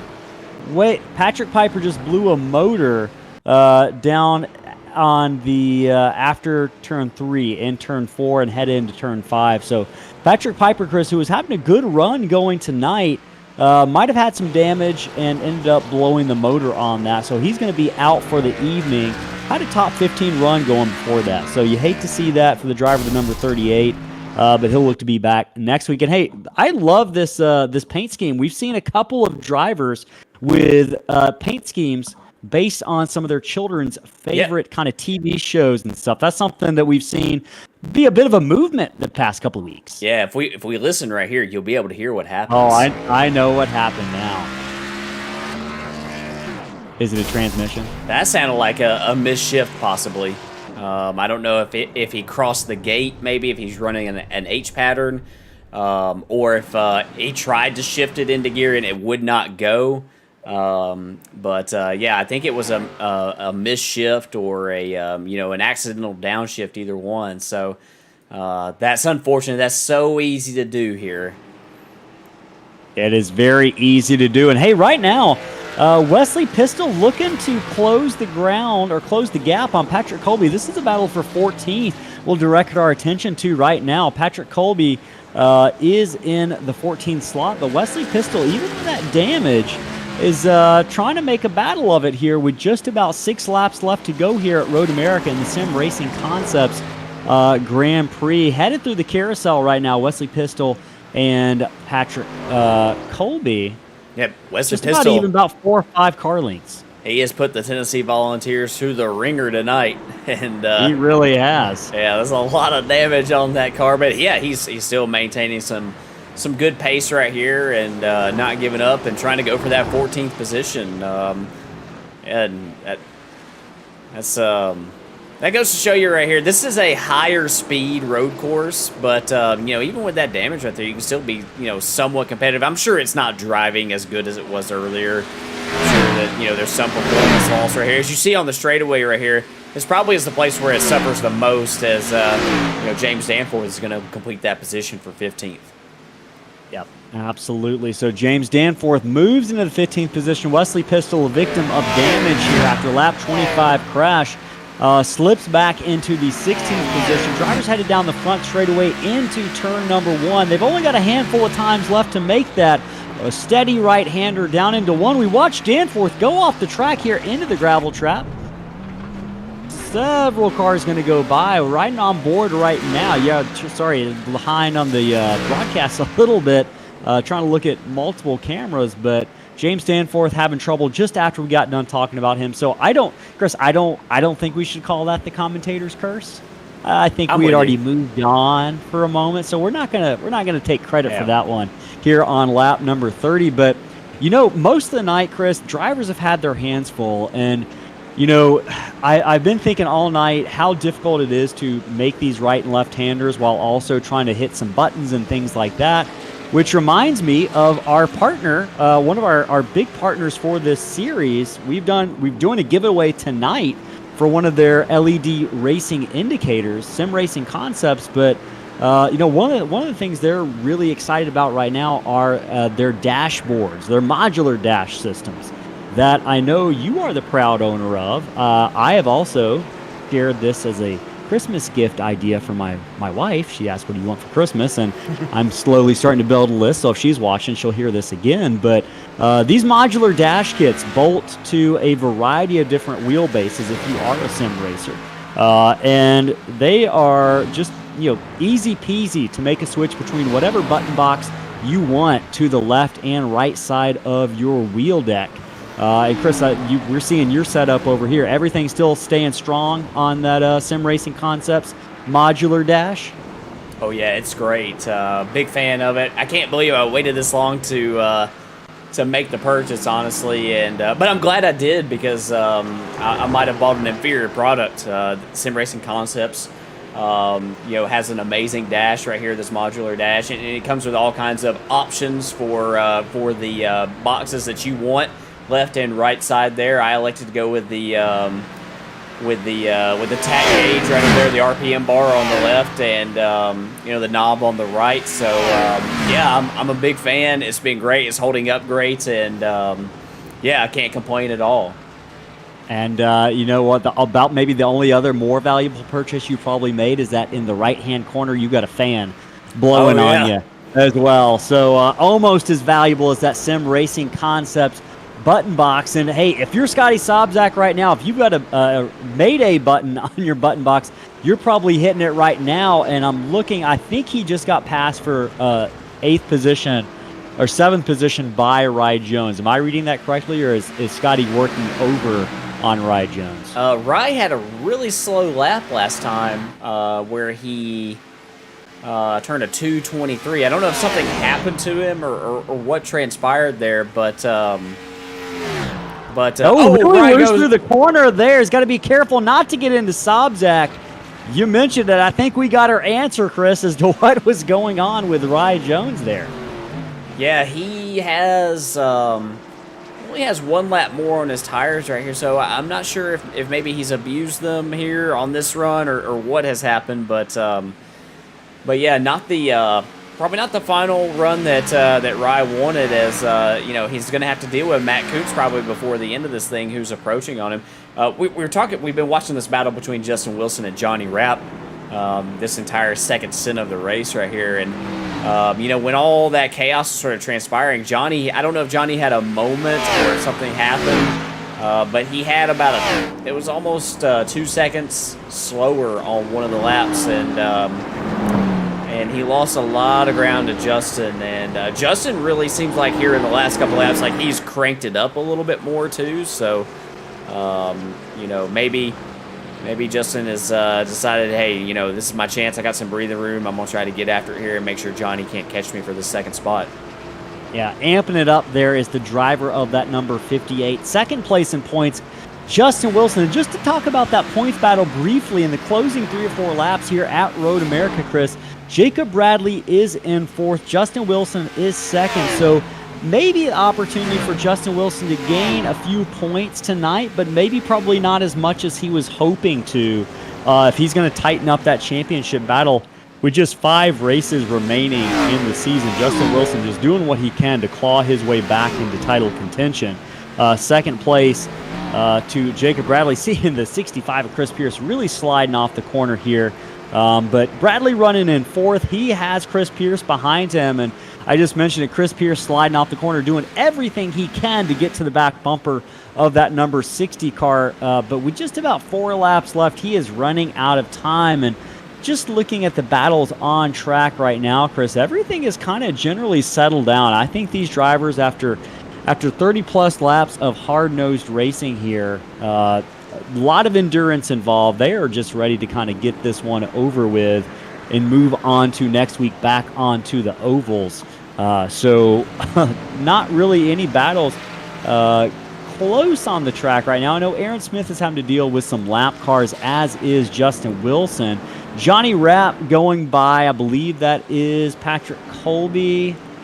Yep. Yes, that is Patrick Colby. Also Wesley Pistol. This is actually a battle going on for the 14th position between Pistol and Colby. We've seen this developing now for a couple of laps, but Pistol really drawing up on the back bumper of that number 14 or that number 9 car of Colby, and we've seen that 9 struggle late on in these runs, Chris. So right now, Wesley Pistol, even with some damage from that lap 25 incident, you can see that mangled hood. Yeah, you can see how much he's hurting on the straightaway too. Kettle Bottoms right here. One of the longer straights on the track right here. He's going to go wide. I think he's trying to give room to, Jacob Bradley, who goes by. I think he's also going to give room to Chris Pearce as well right here. Yeah, he's in the midst of his battle, but he is showing a lot of respect to the leaders. That's awesome to see. Yeah, he's got really good corner speed, but he's just getting hurt so bad on the straightaway. And I think he knows that that's going to be a tough pass to make with as long as some of these straightaways are here at Road America. It was definitely going to be a tough pass to make. Right now, this is the biggest battle. We've actually got a battle heating up for 8th position, Chris. Matt Kuntz, who we spoke with earlier in the race, is chasing down Rye Jones for 8th position. So I'm curious to see what our do we have a battle box we can pull up? Do we still have access to that battle box where we can maybe see what the expected time is for Matt Kuntz to work his way back? Do we still have access to that, or is that not in there? Unfortunately, it's not deploying tonight. So Okay. yeah, we'll see if We'll work on that for next week. But Yeah. I can tell you this: in the past couple of laps, Kuntz has gained at least 3/4 of a second. Rye Right now, Jones. Rye Jones really struggling in the closing stage of this race. Yeah, he is. He's just giving it all he's got. I mean, now is the time where you have to give it all you got. But yeah, his rear tires are shot. It looks like, they're just those big slides that we saw. He had one around Sobzak earlier, and now Kuntz putting a lot of pressure on him, and this is going to be a tough pass, even with Rye Jones's tires hurting as bad as they are right here. It's going to be tough for Matt to make this pass, but. If you pressure enough, maybe you can pressure him into a mistake. Mistakes are things we have seen very many of tonight, Chris. We talked about this in the pre-race. You're going to have to be precise. And doing that over the course of 35 laps here at a 4-mile road course is not easy. Out of all the races this season, this has easily been the most draining of the races for the slingshot race car drivers in the Apex Energy Series, and we're seeing some of these drivers fall victim to a little bit of restlessness as the race has reached its final stage here with just 3 laps remaining. You're watching a battle for the 8th position. Rye Jones, Matt Kuntz going back and forth, trading blows lap by lap. Kuntz is about 0.5 of a second, just about 5 car lengths or so off the back bumpers. They head through the carousel here for the next to last time. Aaron Smith has taken lap 34. He's going to be coming to the white flag next time by, Chris. So not a whole lot of time left if Matt Kuntz is going to get this pass done. Yeah, not much time at all. And you can see that that 91 car sliding right there, coming out of the keep. That's a spot right there where when your tires are giving up, those rear tires are giving up, you really feel it through there. You'll feel it through there. You'll feel it through the carousel as well. And this is going to be tough. This is going to be tough for both these guys here. Tough for Rye Jones to try to be as smooth as he can possibly be and not make a mistake, and tough for Matt Kuntz if Rye Jones does not make a mistake. Yeah. So. Again, 4/10. Kuntz is definitely closing in as they head down the front straightaway. 2 to go for these guys. Aaron Smith is already on this lap. He's almost a full lap ahead of these guys as he's getting ready to head into the final couple of corners before he comes to the white flag, Chris. This is Aaron Smith's first race back of the season, and he is just winning it hands and away. Only thing that's going to stop him now is a mistake on his part or a mistake of a driver right in front of him. But with a pretty clean track out in front, I believe Lee Campbell is the next car to go a lap down, or I say Chase Berry in front of Aaron Smith. Chase Berry in the 12th position. So really a clinic Aaron Smith is putting on the entire field tonight, lapping all the way up to 12th position at this point. But he is going to be coming to the front straightaway. White flag is going to be shown this time for the driver of the number 70, making his first start back in slingshot racing this season. A bit of a yeoman driver. He is a journeyman driver. He has done several different races, several different series and one-offs and special events in the past several days, Chris. But if you had to guess, how many days has it been since Aaron Smith has won a Slingshot Racing League event? Man, I don't know. Maybe it was one of those early summer races in the 87s. Did he win one of those? I'm not going to tell you yet. I'm going to tell you as he crosses the line, but I'm curious if you're in the chat right now, whether you're rooting for Aaron to win or not, let us know. You got any guesses how many days it has been since Aaron Smith has won a Slingshot Racing League event. Two-time champion Aaron Smith. And I'll give everybody a hint. It is less than a year.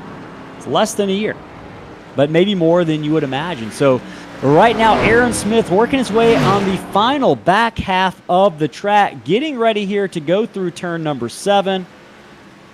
Bit of a kink here. He's going to head down toward 8 before he hits the carousel. Right now, up almost 25 seconds on the rest of the field.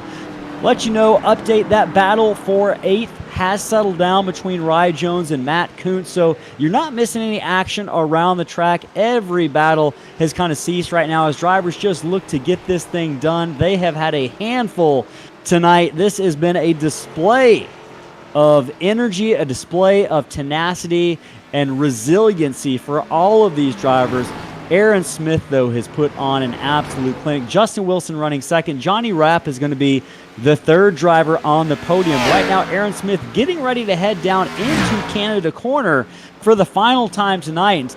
It's not about points tonight for Aaron, Chris. He is in it to win it quite literally, and he is just about 2 corners away from doing that as he heads uphill into turn number 14 before he hits the big uphill on the front straightaway, getting ready to take the checkered flag. Chris, it has been 210 days since the driver of this number 70 car has won a Slingshot Racing League event tonight at Road America. He is your winner. Aaron Smith takes the checkered flag in the Sim Racing Concepts Grand Prix at Road America. And we're going to have to wait a second before Justin Wilson crosses the line. He is almost half a track behind Justin Wilson, dealing with a couple of lap cars, but Aaron Smith is your winner tonight. Johnny Rapp is about 5 seconds off the back of Justin Wilson for third place.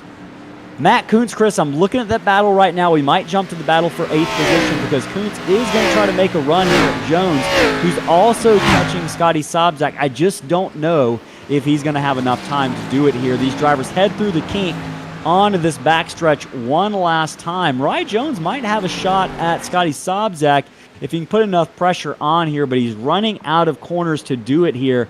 Coming to the checkered flag for these drivers. We've seen Scotty Sobczak really have a lot of prowess tonight in these hard braking zones. He is going to prove that once again. He's going to pull away. Matt Kuntz makes one last effort to try to get close to the back bumper of Rye Jones, but just not doing it here. Coming in the final corner, the tightest battle on the track is looking like it's going to be settled. Scotty Sobczak going to finish 7th. Rye Jones going to finish 8th. Matt Kuntz going to finish in the 9th position. And hey, his teammate Nick Cesare looks like he's going to bring it home with a top 10 in that Sunoco 00 car. So, man, how often do we find ourselves still calling a finish almost over a minute after the winner crosses the line, Chris? Not often, but that's road racing here at Road America. With as big as this track is, and man, with such a display of dominance that Aaron Smith had tonight, great run for him in his slingshot return. That does not happen very often. Hey, before we hit up the driver interviews, we are going to hear from the top 3 here in a minute. But if you are watching on YouTube or Twitch, I just want to thank you for joining us. But I also want to encourage you to hit the subscribe button. It is absolutely free. Let us know if you like the video by clicking that thumbs up and liking. It helps grow the channel and get your favorite drivers in front of more eyes. But as you're doing that, we're going to go ahead and see if we can bring in our 3rd place finisher, Johnny Rapp, into the booth. Give me just a second to see if I can pull. Look, he's already waiting in the waiting room. That just tells you what kind of guy Johnny is. He's making it easy on us. Johnny Rapp, driver of the number 52 Mission Barbecue car. This is Ellis and Chris in the Slingshot booth. You got a copy? Yes, sir. What's happening? Hey, man. Well, congratulations. Is this the first time we've talked to you all season long? Other than the Clash, I think. Oh, man, Yeah, that something seems like that. forever It's been a ago. Well, first of all, congratulations are in order. Chris and I mentioned it earlier in the race. You're not a slouch on road courses, but we definitely felt like you had more speed tonight than we saw out of you at Circuit Gilles Villeneuve in Montreal. Talk to us about how you prepared for this race coming into it with the off week. Yeah, I mean, well, this I don't know. It's always been one of my best tracks. I don't know why. Like, I just kind of vibe with this track, right? But we definitely put in a lot of practice. I was gonna practice. Well, I was definitely gonna practice a lot, but everybody else started doing it too. So we put in a lot of laps, probably way too many laps, and yeah, I think it paid off. Even the guys that were a little slower on our team, they benefited from it for sure. We saw you really kind of at multiple stages of the race. You kept tabs with your Payday Racing teammate Justin Wilson. Talk to us a little bit about what you were doing to make that happen, and did you notice him? I know you noticed him pulling away later on in the run. What do you kind of attribute to him being able to just leave you a little bit later on in those runs? Yeah, well, the first run I was going way easier. I was taking it easy, but yeah, the second run I caught him, and then that somebody was spun out or something. I mean, rookie mistake. I'm looking in my mirror at it and missed turn 2. I went out in the grass. Yeah, after that I was just driving too hard. I mean, that's what once you get too much heat in the tires, you're screwed here. Yeah, it was definitely something we had talked to Matt Kuntz in the middle of the race. He said these guys they've driven their tires off and they are just all over the place. So it was no secret going into tonight that tires were going to be a premium, and you did good the first stint, I suppose, and said you were a little bit harder on the tires the second stint, but man, you still walked away with a great third place finish. We're proud of you, a great representative of Slingshot Racing and also Mission Barbecue. So, maybe we're going to get you an official Mission Barbecue sponsorship at some point. But before that point, you got any shout outs before we let you go and celebrate?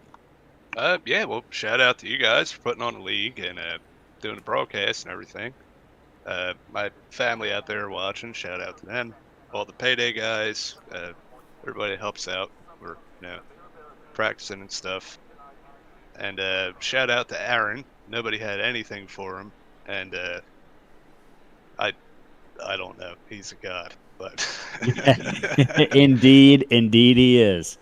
Man, congratulations. We're glad to have you around, and go celebrate that podium finish, my friend. I know you had a bunch of fans watching in the chat tonight. I know we saw, is it Britt? Do you have like a cousin Brittany or something like that? That's my sister. Sister was watching in the chat tonight. So, man, you had a whole fan crew. We appreciate you bringing them in, but go celebrate with them, man. Absolutely. See ya. All right, so that was Johnny Rapp in the number 52. He is your third place finisher tonight. We're going to go ahead and bring in Justin Wilson, your second place runner-up finisher, second place in points. Let's go ahead and bring him into the booth. Justin Wilson, our second place finisher tonight. This is the Slingshot booth. You got a copy? Yeah, I got you. Man, it was a great performance tonight out of you. I know that you saw the back bumper of that yellow number 70 a lot tonight, but talk to us about your night. You happy with this P2 finish tonight? Oh, yeah, I'm happy with the P2. I don't know about seeing that yellow bumper. He was gone from the get-go. I'm glad he probably smiling that he just straight embarrassed the rest of us. But hey, it is what it is. I had the pace. I was not consistent. I would slip in one turn and lose like a second. So it's just as much my fault as any. So I'm happy with the second place finish. Johnny was right there behind me the whole time, and it was a good battle between the two of us. So yeah, I'm happy with it. Yeah, you talk about, it's so easy to do here with over a 2-minute lap, if you do have that slip here and there. Talk to us a little bit about, just the difference in the car from the first half of the stint to the second half of the stint. Was it a huge difference? Oh yeah, I mean, I'm not very good at maintaining that left rear tire. I mean, I was just melting them, trying to just get off these corners smoothly, but she would always like to step out, So at that end of that run, you're just kind of holding on for dear life, trying to take an easy entry so you have a better exit. But it took a lot of patience and it took a lot of throttle control just to keep it straight. towards the end of the run.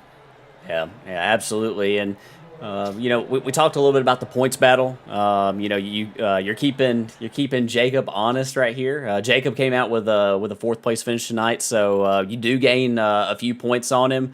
Coming down to the end of the season right here, man. How do you see it shaking out? I don't know. I won last week and still lost points, so it is what it is. I mean, it's 30, 40, 40-point difference. I mean, he would need to crash out in order for me to keep up. I mean, if we're consistently running top fives, the points difference is so great. It'd be hard to make that up. So we just need a little luck on our side. We just keep cracking these top 3 finishes like we've been doing, and I mean, that's all I can do. And we'll see how it plays out at the end of the season. That's right, man. Well, hey, you had a great run tonight, kept it on track, real nice and clean all night. Any shout-outs that you want to give before we let you go tonight? Yeah, I want to shout out to the team. Give a shout-out to Aaron, but he probably won't hear it because he was so far away. I see what you did there. Thank you guys for putting on the show and letting me run this season. And, just good racing from the guys, and we'll catch the next race. Hey, man, great showing tonight. We love having you part of Slingshot. That's Justin Wilson, your second place finisher. Go celebrate with your team, bud. All right, so that only leaves one, and that is the winner of the Sim Racing Concepts Grand Prix here at Road America, Aaron Smith. Aaron Smith, driver of the number yellow 70 car. This is Ellis and Chris up in the Slingshot booth. You got a copy? Yeah, I've got you. Oh, man, that is a voice I have longed to hear in the broadcast booth for a little while. If you had to guess, how many days has it been since you won a Slingshot Racing League event? You got any guesses? Well, I've already seen that part, so I think man, about 210, is that right? You're cheating, yeah. 210. You didn't have to tell, but we appreciate your honesty. That's the kind of guy you are. First of all, congratulations, man. It was an absolute clinic out there. I think you lapped all but 11 cars on the track tonight, and we just talked to Justin Wilson. He said he didn't have a single thing for you. We didn't see you put a foot wrong all evening long.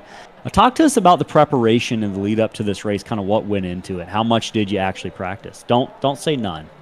Well, I had to turn a few laps to put up that reference video that you could also find on the Slingshot Racing League YouTube channel. But aside from that, that was it. I wasn't sure if I was going to race tonight, so I figured I'd just wait.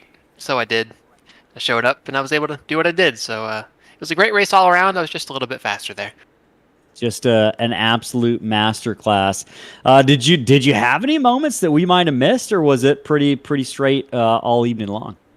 Yeah, I had a couple moments catching up to some of those lap cars there. There was a group of 3 of them that were racing pretty hard, and they gave me room, but there were some points where I might have overdriven the corner and almost caught a little bit of the dirt there, but everyone was cordial. It took me almost an hour to catch up to people on speed, so the skill gap's certainly gone down since the last couple seasons here, but I'm looking forward to seeing what comes next to this season.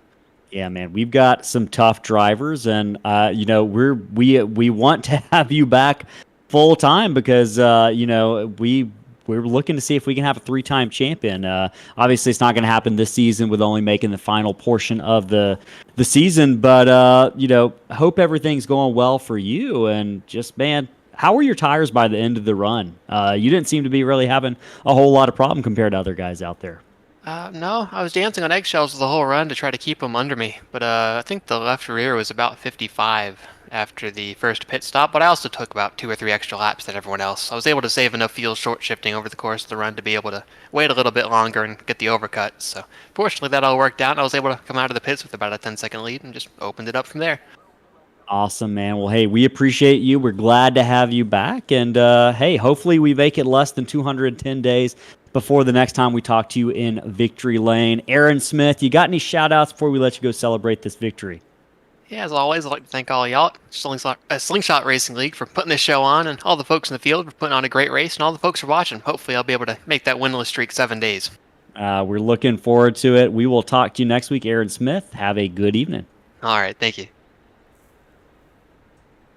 All right, so you heard from all 3 of your podium finishers, first, second, and third there. Chris, we mentioned it was a masterclass from Aaron Smith all night long, and my brain just hurts thinking about how he did not run probably more than 45 minutes of practice. That shows you just how good Aaron Smith is at this race. Laps all but 11 cars. Justin Wilson, another slingshot racing champion, second place in points, can't get within but 25 seconds of the leader here at Road America. And boy, these drivers, you mentioned it, they're going to have a handful if Aaron Smith comes back next week. So Justin Wilson, Johnny Rapp, Jacob Bradley round out the top 4. Chris Pearce gets a 5th place finish. Randy Bechtel, man, he just continues to chip away at getting himself back into contention for a top 3 or 4 in points. Scotty Sobczak 7th. Rye Jones had a good scrum going with Sobczak and Matt Kuntz there in the closing laps. They're going to end up 7th, 8th, and 9th, respectively. Nick DeCesare and that Sunoco car gets a 10th place finish. Good race for those two very racing motorsports teammates, Chris. Any other thoughts before we move on to the 11th through 20th? I love the action that we saw in the top 10. Jacob Bradley, Chris Pearce battling all night. Justin Wilson, Johnny Rapp battling for a while for that second spot, and seemed like Scotty Sobczak, Rye Jones, and Matt Kuntz, they couldn't get away from each other. So I loved watching all the battles here in the top 10. A lot of really stout competition on the road course tonight. Yeah, and you mentioned it. Aaron Smith had mentioned in that interview. He said the skill gap has just gone down and down and down. We've got so many great racers. And, it shows you the tenacity of our drivers. We had 26 guys show up tonight for a road course event, race number 10 of a 15-race series. We can't thank our drivers enough for just being that dedicated. Jacob Chase, we mentioned the birthday boy, finishes 11th tonight. Chase Berry would have liked better than 12th, but I think he'll be okay with that. Sean Johnson, I know, had an eventful lap 25 with Wesley Pistol. They end up 13th and 16th, respectively. Patrick Colby really struggled towards the end of these runs. He finishes 14th in that main tribute car. James Danforth, is James Danforth running the 88 tonight? I can't remember if he was in a tribute team or not. He was. Yeah, so they finished 14th and 15th, respectively. Wesley Pistol going to be finishing 16th after some late race contact. Lee Campbell 17th. Chris Blassie 18th. Patrick Piper had a good night going until he blew a transmission down the backstretch. He finishes 19th. Kyle Dewey. Let's give Kyle Dewey a shout out, Chris. And that number 33, I saw him. He was having a time of it tonight, but he stuck with it and he ended up getting a top 20 finish and he finished the race. I don't know if he actually finished the race, but he. Yeah, I think he actually finished. On my scoring, I'm showing him having actually finished. So he had some trouble, but he got out there and he was racing until near the end of the race. So Cal doing that number 33, I know he's got some fans in the chat. Good job on his part, finishing it out and being strong. So last couple of cars to finish. All these drivers had issues over the course of the evening. Ryan Hinkle, Scott Tompkins, Patrick O'Toole out early. Jeremy Gardner, Evan Pienta, and Evan Pienta also out early tonight. So overall, Chris, I think this race delivered in terms of skill that we saw on the track all evening long. And any final thoughts on what we can expect headed into next week before we shut her down for the evening? I'm really looking forward to next week. Next week is a big race at Las Vegas. That's actually a Dash for Cash qualifier. So there's a lot on the line next week. Top 5 finishers. Before we have that Dash for Cash race the next week at Indianapolis. So we've got a great points battle on hand right here. Justin Wilson. Justin was really pessimistic. I think he was a little too pessimistic about his chances. Jacob has a decent lead right here, but all it takes is one bad race, and we haven't really seen that bad race out of Jacob, but anything can happen. Just some bad luck along the way, and hopefully it doesn't. These guys can race straight up until the end, but we got a great championship battle. And we've also got a lot of money on the line next week with that Dash for Cash qualifier before the Dash for Cash race at Indianapolis. Absolutely. Those top 6 finishers next week at Las Vegas are going to fight it out the following week at Indy with the top finisher of those 6 drivers winning $25. And if one of those 6 wins the race, they'll double their bonus to $50. Thanks to Apex Energy and the Dash for Cash program we've got going this season. So a lot still left to race for here in the Apex Energy Series. Great race tonight at Road America. Aaron Smith puts on a masterclass. And fans, we appreciate you tuning in on YouTube, Twitch, whether you're watching live or you're watching a replay of this race. We cannot thank you enough for making the chat. Great to keep up with. We appreciate the camaraderie we see in there every week. If you watched but you weren't in there, join in next week. We'd love to hear from you. And until then, tomorrow night, Chris, we can catch the Super Speedway Fall Classic series in action. The street stocks coming up at Michigan tomorrow night, 8:30 Eastern Time. It is going to be 5-wide racing, much of that shootout sprint-style race. It's race number 3 of the Super Speedway Fall Classic Series. You can see the graphic on the screen right now. 40 laps, hardcore racing, all out. There is not going to be a lot of patience shown tomorrow night at Michigan. With just 2 races remaining after tomorrow night, we're almost at the halfway point in the season, and we're still unclear who's going to take home that championship ring, Chris, because the points are tight. I think about 10 points separate the top 3 drivers with just a handful of races left. So we've seen some great racing out of these guys for the first 2 races.